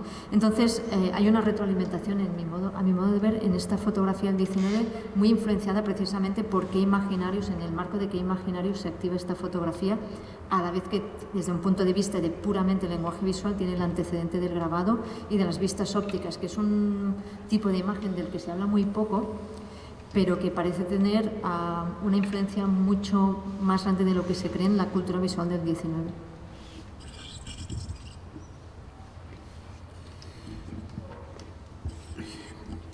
Bueno, es una pregunta que yo la respondería desde el punto de vista del fotógrafo. Yo creo que lo que hacemos los fotógrafos incluso cuando nos encargan, como en estos trabajos que nos has enseñado, Xavi, que son justamente en donde hay un cliente que te dice vete a este barrio y ven y enróllate. Incluso en esos trabajos, o incluso en los trabajos que se hacen dentro de los parámetros más estrictos de la fotografía profesional, de encargo, de ilustración, por ejemplo, siempre hay esta tensión entre lo que lo que crees que estás haciendo y lo que realmente estás haciendo. Es decir, yo estoy absolutamente convencido, tras haber enseñado fotografía muchos años y tras hacer fotografía y estar involucrado en cuestiones de este tipo, de sacar cosas de donde no hay nada o reciclar cosas que ya existentes, que en último término en eso consiste el trabajo que hacemos los seres humanos, en coger cosas y modificarlas y a partir de ellas hacer otras, ¿no?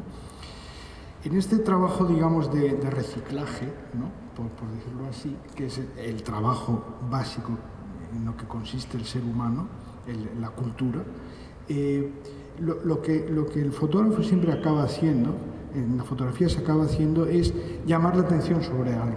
Fíjate, mira aquí. Es decir, este señalar con el dedo y enseñar en qué nos tenemos que fijar. Yo ahora estoy muy enrollado con un tema que es cómo se investiga.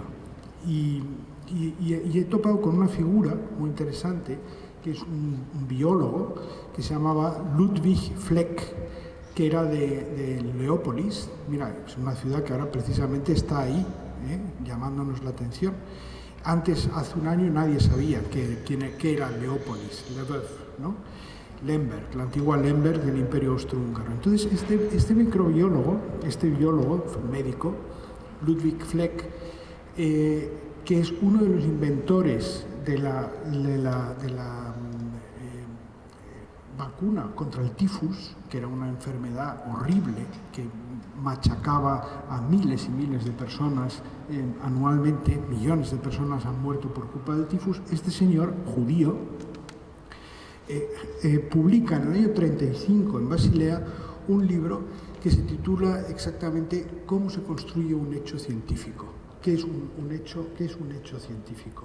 Y el tío, luego, en los años 60, Thomas Kuhn, el famoso historiador de la ciencia, Thomas S. Kuhn, lo nombra en el prólogo de la teoría de las revoluciones científicas, el cambio de paradigma, etcétera, esa célebre, digamos, tesis de Kuhn, y nombra a Fleck, que era un señor que había pasado sin pena ni gloria, a pesar de que tiene justamente una influencia, un pensamiento, una manera de enfocar las cosas estupendas, ¿no? Y una de las cosas que dice Fleck en este texto es exactamente esto. Lo que hace el científico, lo que hacemos los seres humanos, es modificar la atención que le prestamos a las cosas.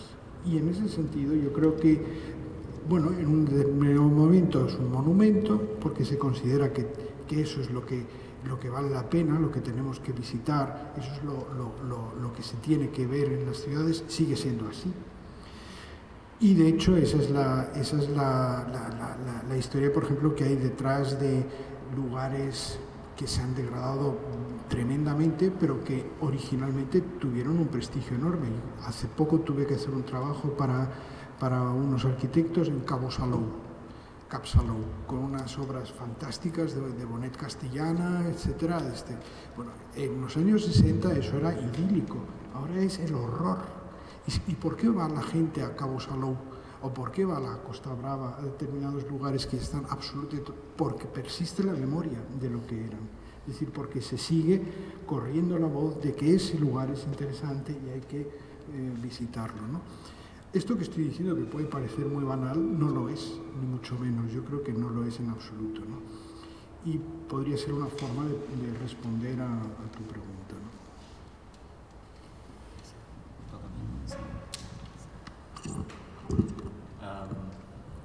Jo no puc respondre a la pregunta, però puc fer un acostament a aquesta pregunta. Des del punt de vista dels fotògrafs, penso que, sobretot els que ja sou per aquí, hi ha fotografies que tendeixen a mostrar alguna cosa concret, físic. Si fotografiem un monument, les fotografies normalment tenen el monument present a la fotografia i quan un s'acosta a aquella fotografia té la certesa que el fotògraf ha enfocat la càmera en aquell objecte que hi ha allà Per un altre costat, hi ha altres fotografies que intenten no fotografiar el monument o la cosa, sinó que intenten fotografiar una temporalitat més ampla. Podríem dir la noció de procés. Els espais estan canviant constantment. I és tan important el que hi ha davant de la càmera que es pot enfocar amb l'òptica com el que no hi és, el que ha desaparegut. I moltes de les fotografies de Manolo mostren aquest procés. Quan veus les fotografies de Manolo, moltes d'elles no saps massa per què el fotògraf ha plantat la càmera allà. I és perquè la fotografia no mostra alguna cosa estable i fixa que s'ha de commemorar, sinó està intentant abarcar una temporalitat més ampla i molt més fràgil. I per tant, com a espectadors que ens enfrontem a aquestes imatges, ens enfrontem a aquestes imatges a partir d'un principi d'incertesa. No sabem massa què és el que el fotògraf ha volgut representar allà. No he respost la pregunta, però podem parlar de fotografia una mica.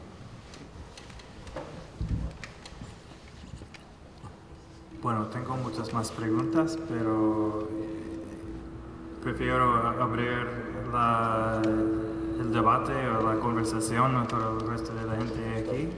Si alguien tiene algún comentario o pregunta para los ponentes. M'he oblidat de dir que m'interessen molt més les fotografies que mostren aquest procés com les que fa Manolo que no pas les fotografies que mostren el monument. Clarifico, per si hi hagués algun dubte. I sé que un dels fotògrafs que ell sempre refereix i que jo tinc molta familiaritat és amb John Davis, que parles molt. Les fotografies de John Davis són per mi l'exemple del fotògraf que descentralitza el subjecte de la imatge. T'enfrentes davant d'una imatge i no saps quin és el motiu real de la imatge, a part d'aquest procés històric, social, que està representant davant en aquest quadre tancat.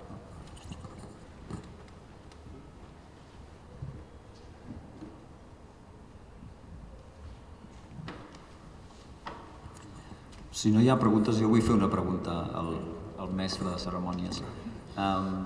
L'altre dia, quan vam fer una visita guiada a l'exposició, vas dir que que hi ha 3 planos de presentació aquí, en aquesta exposició, que has utilitzat 3 maneres de presentar les imatges, unes penjades, l'altres projectades i les altres amb aquesta mena de suports.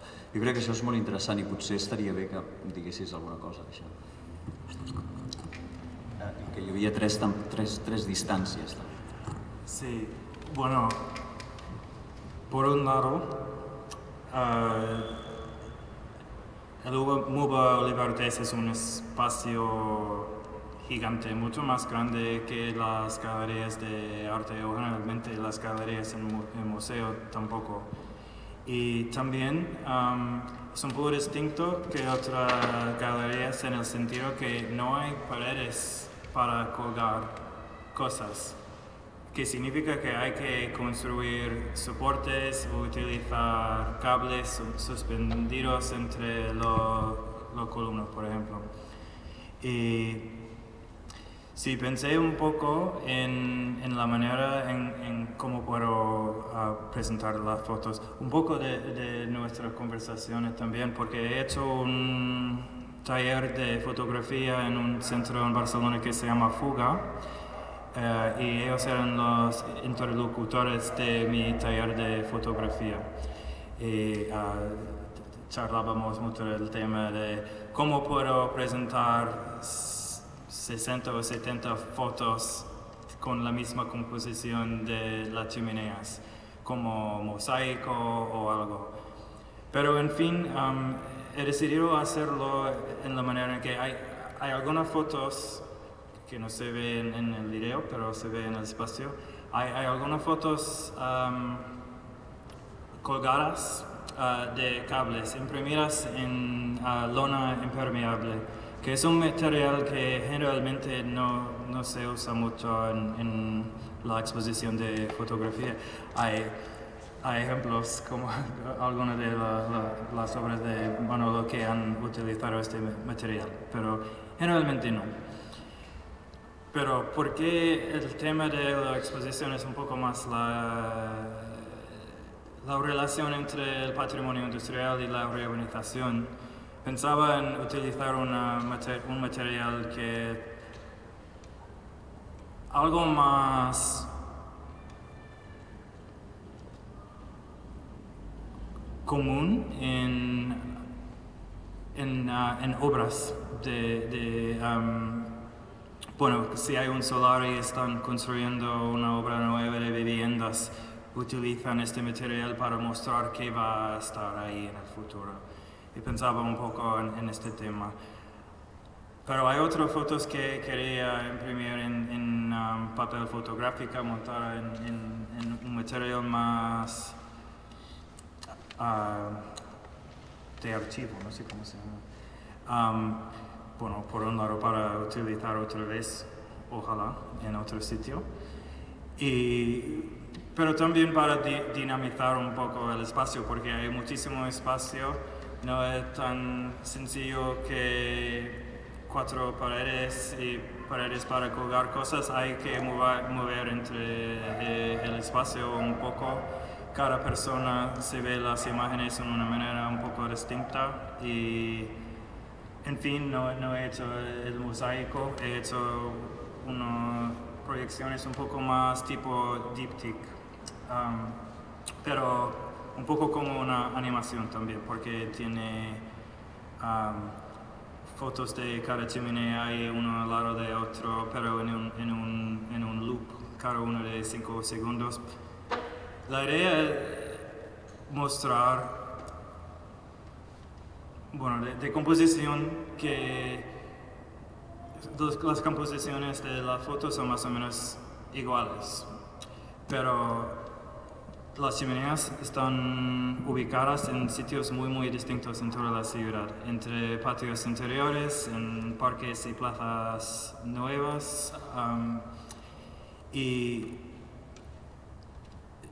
es una manera de mostrar que existen en toda la ciudad.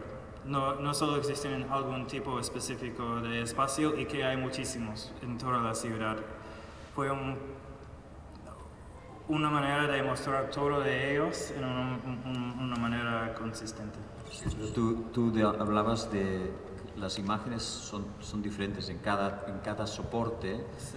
Hay una distancia diferente de acercamiento a la chimenea, y esto yo creo que es lo interesante, que tú hablabas que hay tres formas de mirar estos elementos, ¿no? Que estaría bien que hablaras un poco. Sí, de las formas de las proyecciones son más o menos todo de la misma composición, más vertical. La gran mayoría del resto de la foto son horizontal. Y he intentado hacerlo que las fotos imprimidas en lona son más enfocadas en el espacio público o un patio interior o el espacio donde ocupan, el sitio donde ocupan las chimeneas. Y los otros imprimir en papel fotográfico más como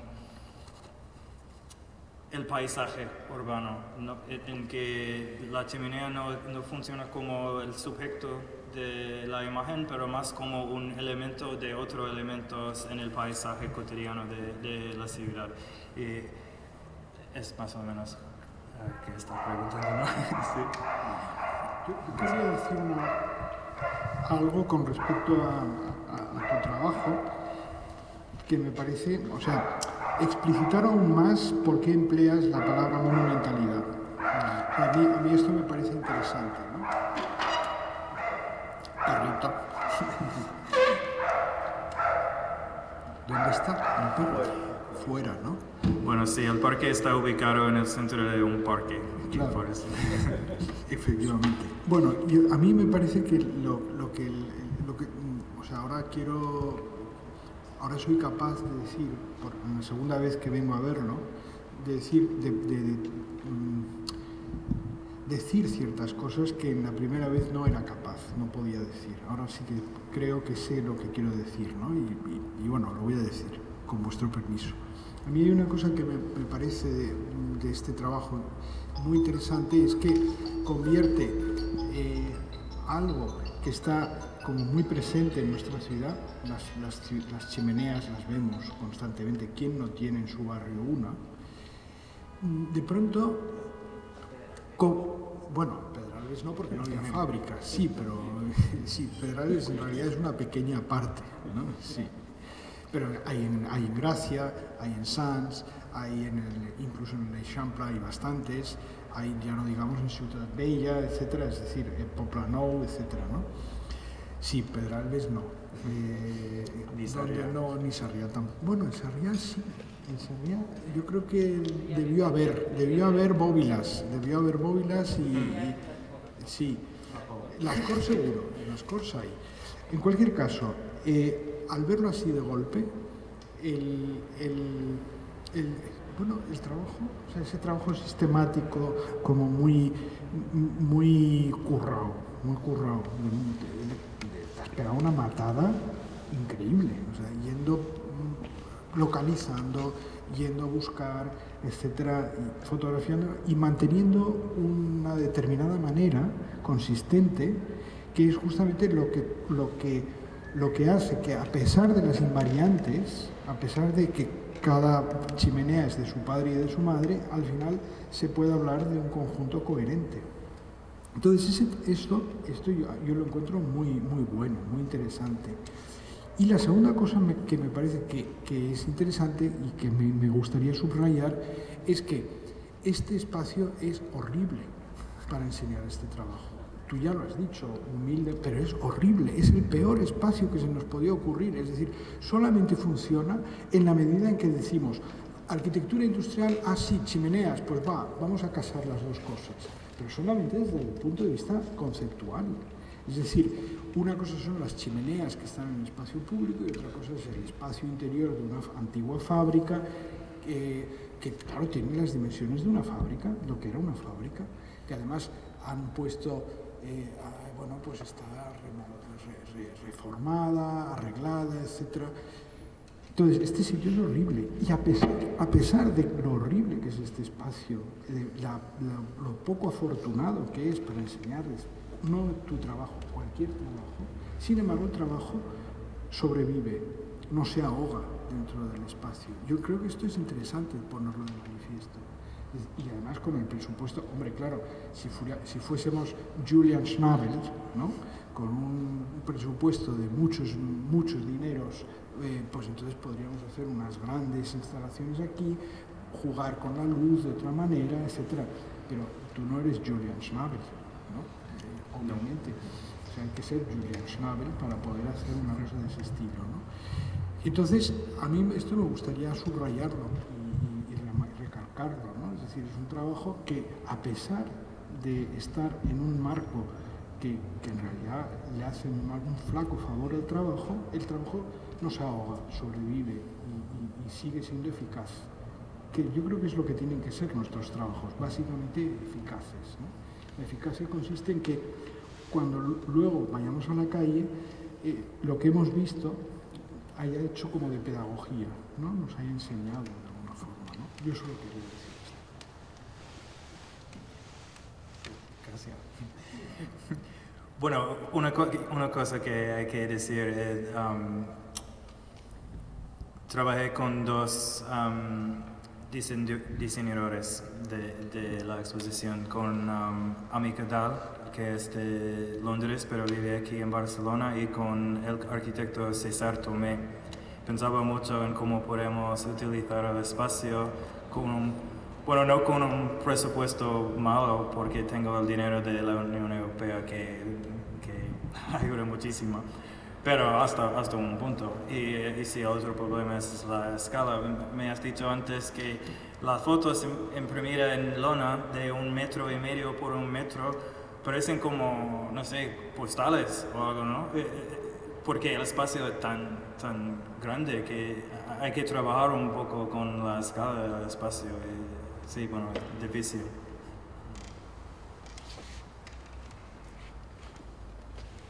Pero está muy bien haberlo puesto aquí. Gracias.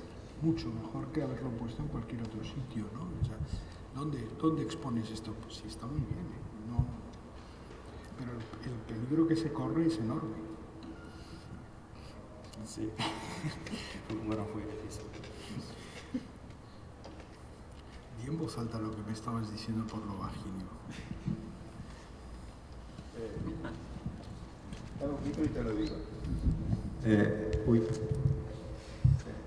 Gracias por las 3 intervenciones. Se han hecho un montón de cosas. Como tú decías, algunas parecen banales, pero no lo son. Y claro, cada una va soltando y van quedando, ¿no? Y parece que no, pero no. Gracias por la cadencia de tiro. No sé, con todo lo que se ha dicho, quizá yo me quedaría un poco con lo que tú decías, el tema de monumentalizar, ¿no? ¿Qué significa esto? ¿O por qué monumentalizamos una cosa, no? Yo, en primer lugar, lo que veo muy claro es, después de todas estas fotografías que hemos visto, desde 1860 hasta las más recientes, en primer lugar hay que pensar si qué tipo de quién encargó esas fotografías y para qué. A un fotógrafo le pueden encargar de un mismo edificio, es decir, hazme fotos porque ha de entrar en la lista de patrimonio, o hazme fotos para demostrar que esto hay que derribarlo porque está en peligro. Fotografiar de una manera o de otra, esas fotos pueden mostrar o demostrar o apoyar un texto, porque eso siempre va con un texto, para que se derribe o para que se conserve. Si quitamos esa foto del contexto, nos quedamos lisos. Esa foto se hizo por algo y la hizo alguien por algo. Incluso si no había un encargo, que lo hizo porque quiso, como serían los autoencargos personales que nos podemos hacer todos, también es un motivo. Y es porque tenía que hacerlo, porque quise hacerlo. Después está el encargo profesional.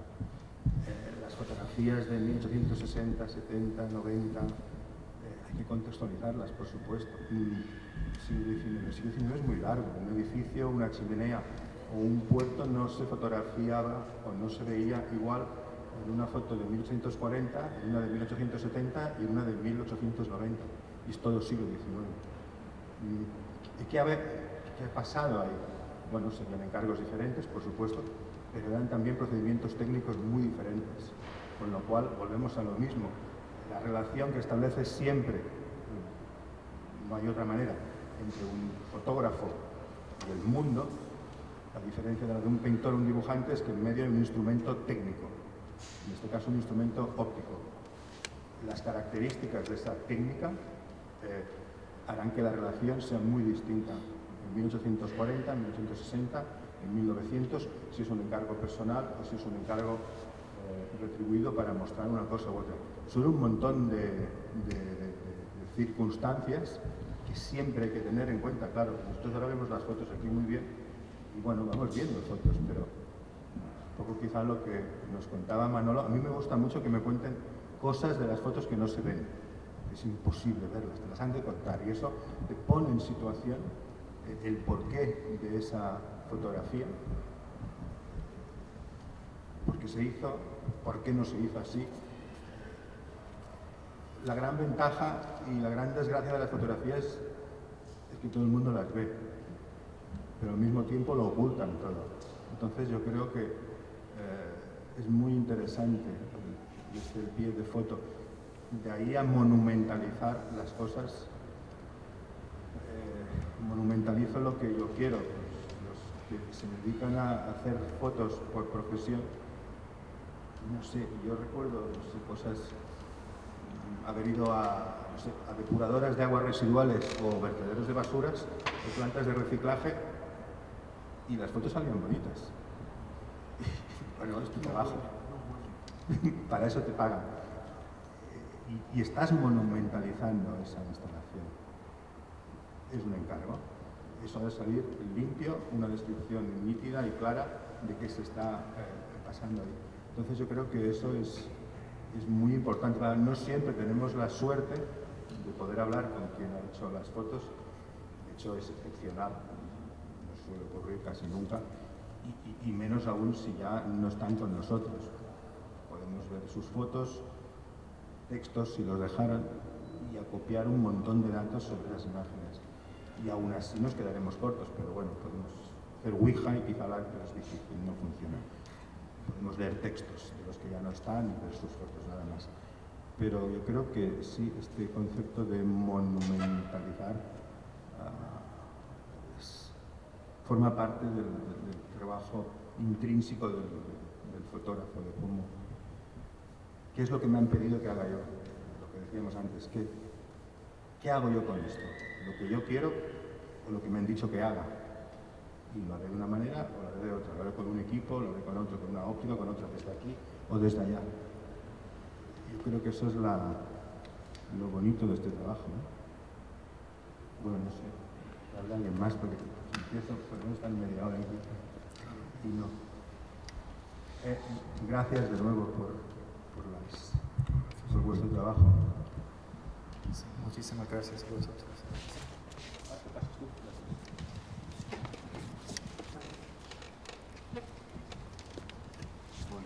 Hola.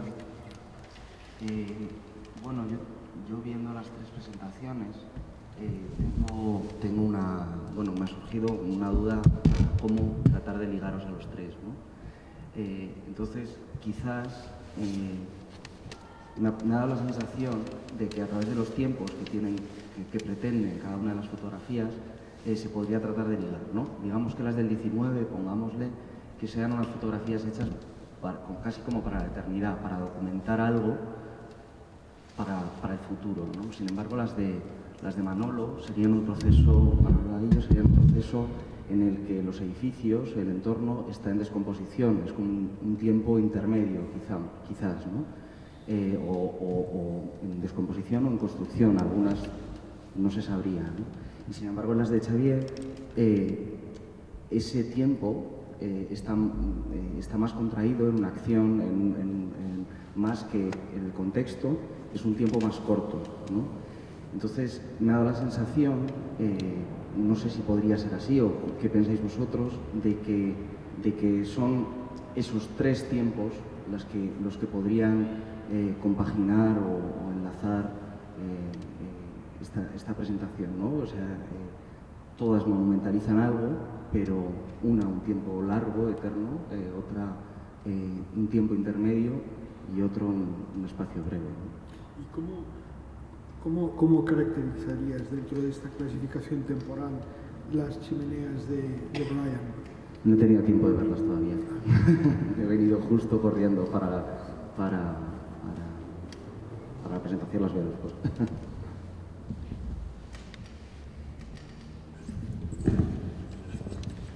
A ver, en el caso de la fotografía en 19, como también ha dicho Martita, es un siglo largo y hay muchos tipos de fotografías dentro del siglo XIX, ¿no? Aquí en 20 minutos era una síntesis muy síntesis.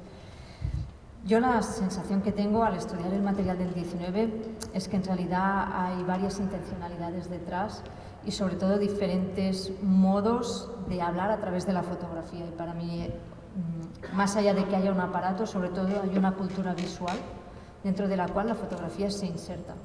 Entonces, ¿qué quiero decir con esto? Que, por ejemplo, fotografías de Barcelona en 19 sobre la muralla de Mar o sobre el Albaluar a punto de estar enderrocado, puedes tener fotografías de un registro más romántico, más que se asimila más a las acuarelas del momento y donde, por lo tanto, el tono de la fotografía es más nostálgica.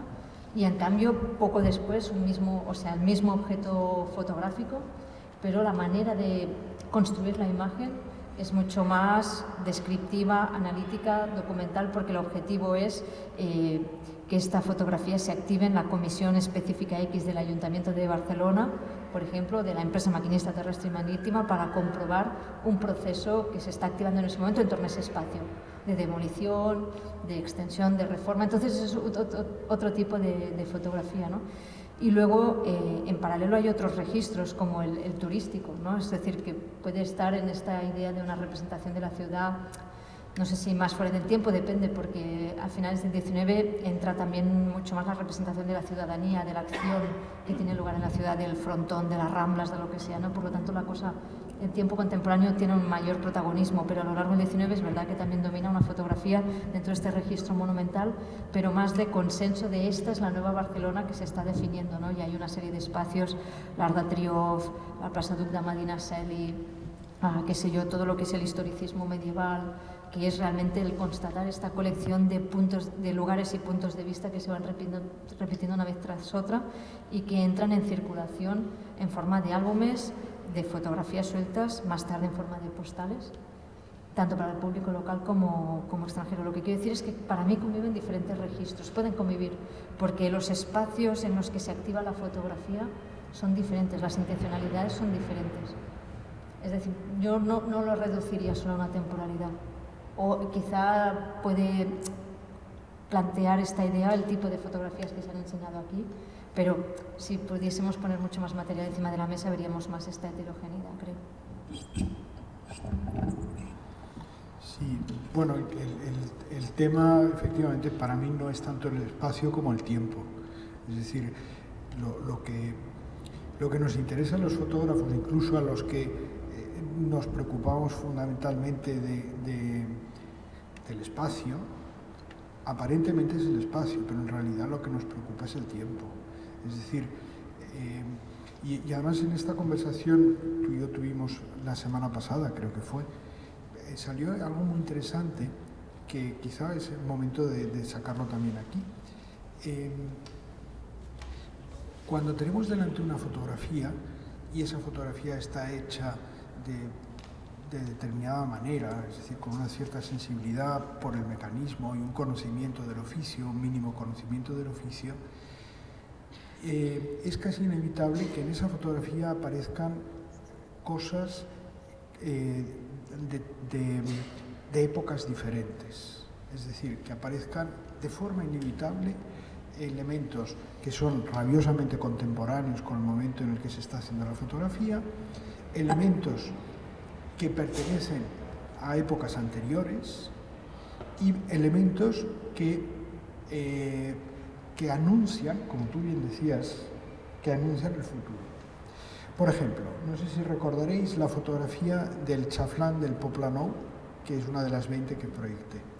En ese chaflán, aparcado en el chaflán, hay una serie de coches que en esos momentos son totalmente del momento. Es decir, un 850, un 127, un 1430, todo SEAT, algún Citroën, en fin, no, ahora sería cuestión de proyectarla que no vale la pena. Esos coches, en esos momentos, imaginaros que en lugar de ser un chaflán del ensanche, fuese una iglesia, yo qué sé, en Belviche hay una ermita románica, que es maravillosa. Imaginaros que fotografiamos la ermita románica y que ahí delante hay estos coches aparcados. Si esos coches estamos en 1970, que ya Belviche se ha construido, porque Belviche es de 1964, si no me equivoco. 1970, 1980, esos coches son de 1980, es decir, son de los vecinos del lugar que los han aparcado ahí. Probablemente cuando vemos la fotografía nos fastidian mucho esos coches. No hace falta darle muchas vueltas. Y también nos fastidia mucho, por ejemplo, el tendido de cables que pueda haber ahí en medio, etcétera, etcétera. Los pintores, en un determinado momento, se ponen ahí delante, ¿no? Un pintor, un grabador del 19 y elimina todo eso. ¿Por qué? Porque lo que le interesa es el este románico, la construcción románica. El fotógrafo no lo puede eliminar y ya quedaba registrado. Esa fotografía que en 1970 tiene esos elementos discordantes que fastidian, ¿no? Resulta que cuando la vemos en el 2020, esos elementos han dejado de fastidiar. ¿Por qué han dejado de fastidiar esos elementos? Voy a poner otro ejemplo. Hay una fotografía famosísima de Walker Evans, que tenemos un edificio blanco y delante hay aparcado un Forte. El Forte en 1930 es tecnología punta. Es como casi fotografiar un Tesla ahora. Es decir, cuando Walker Evans fotografía esa casa, el forte no es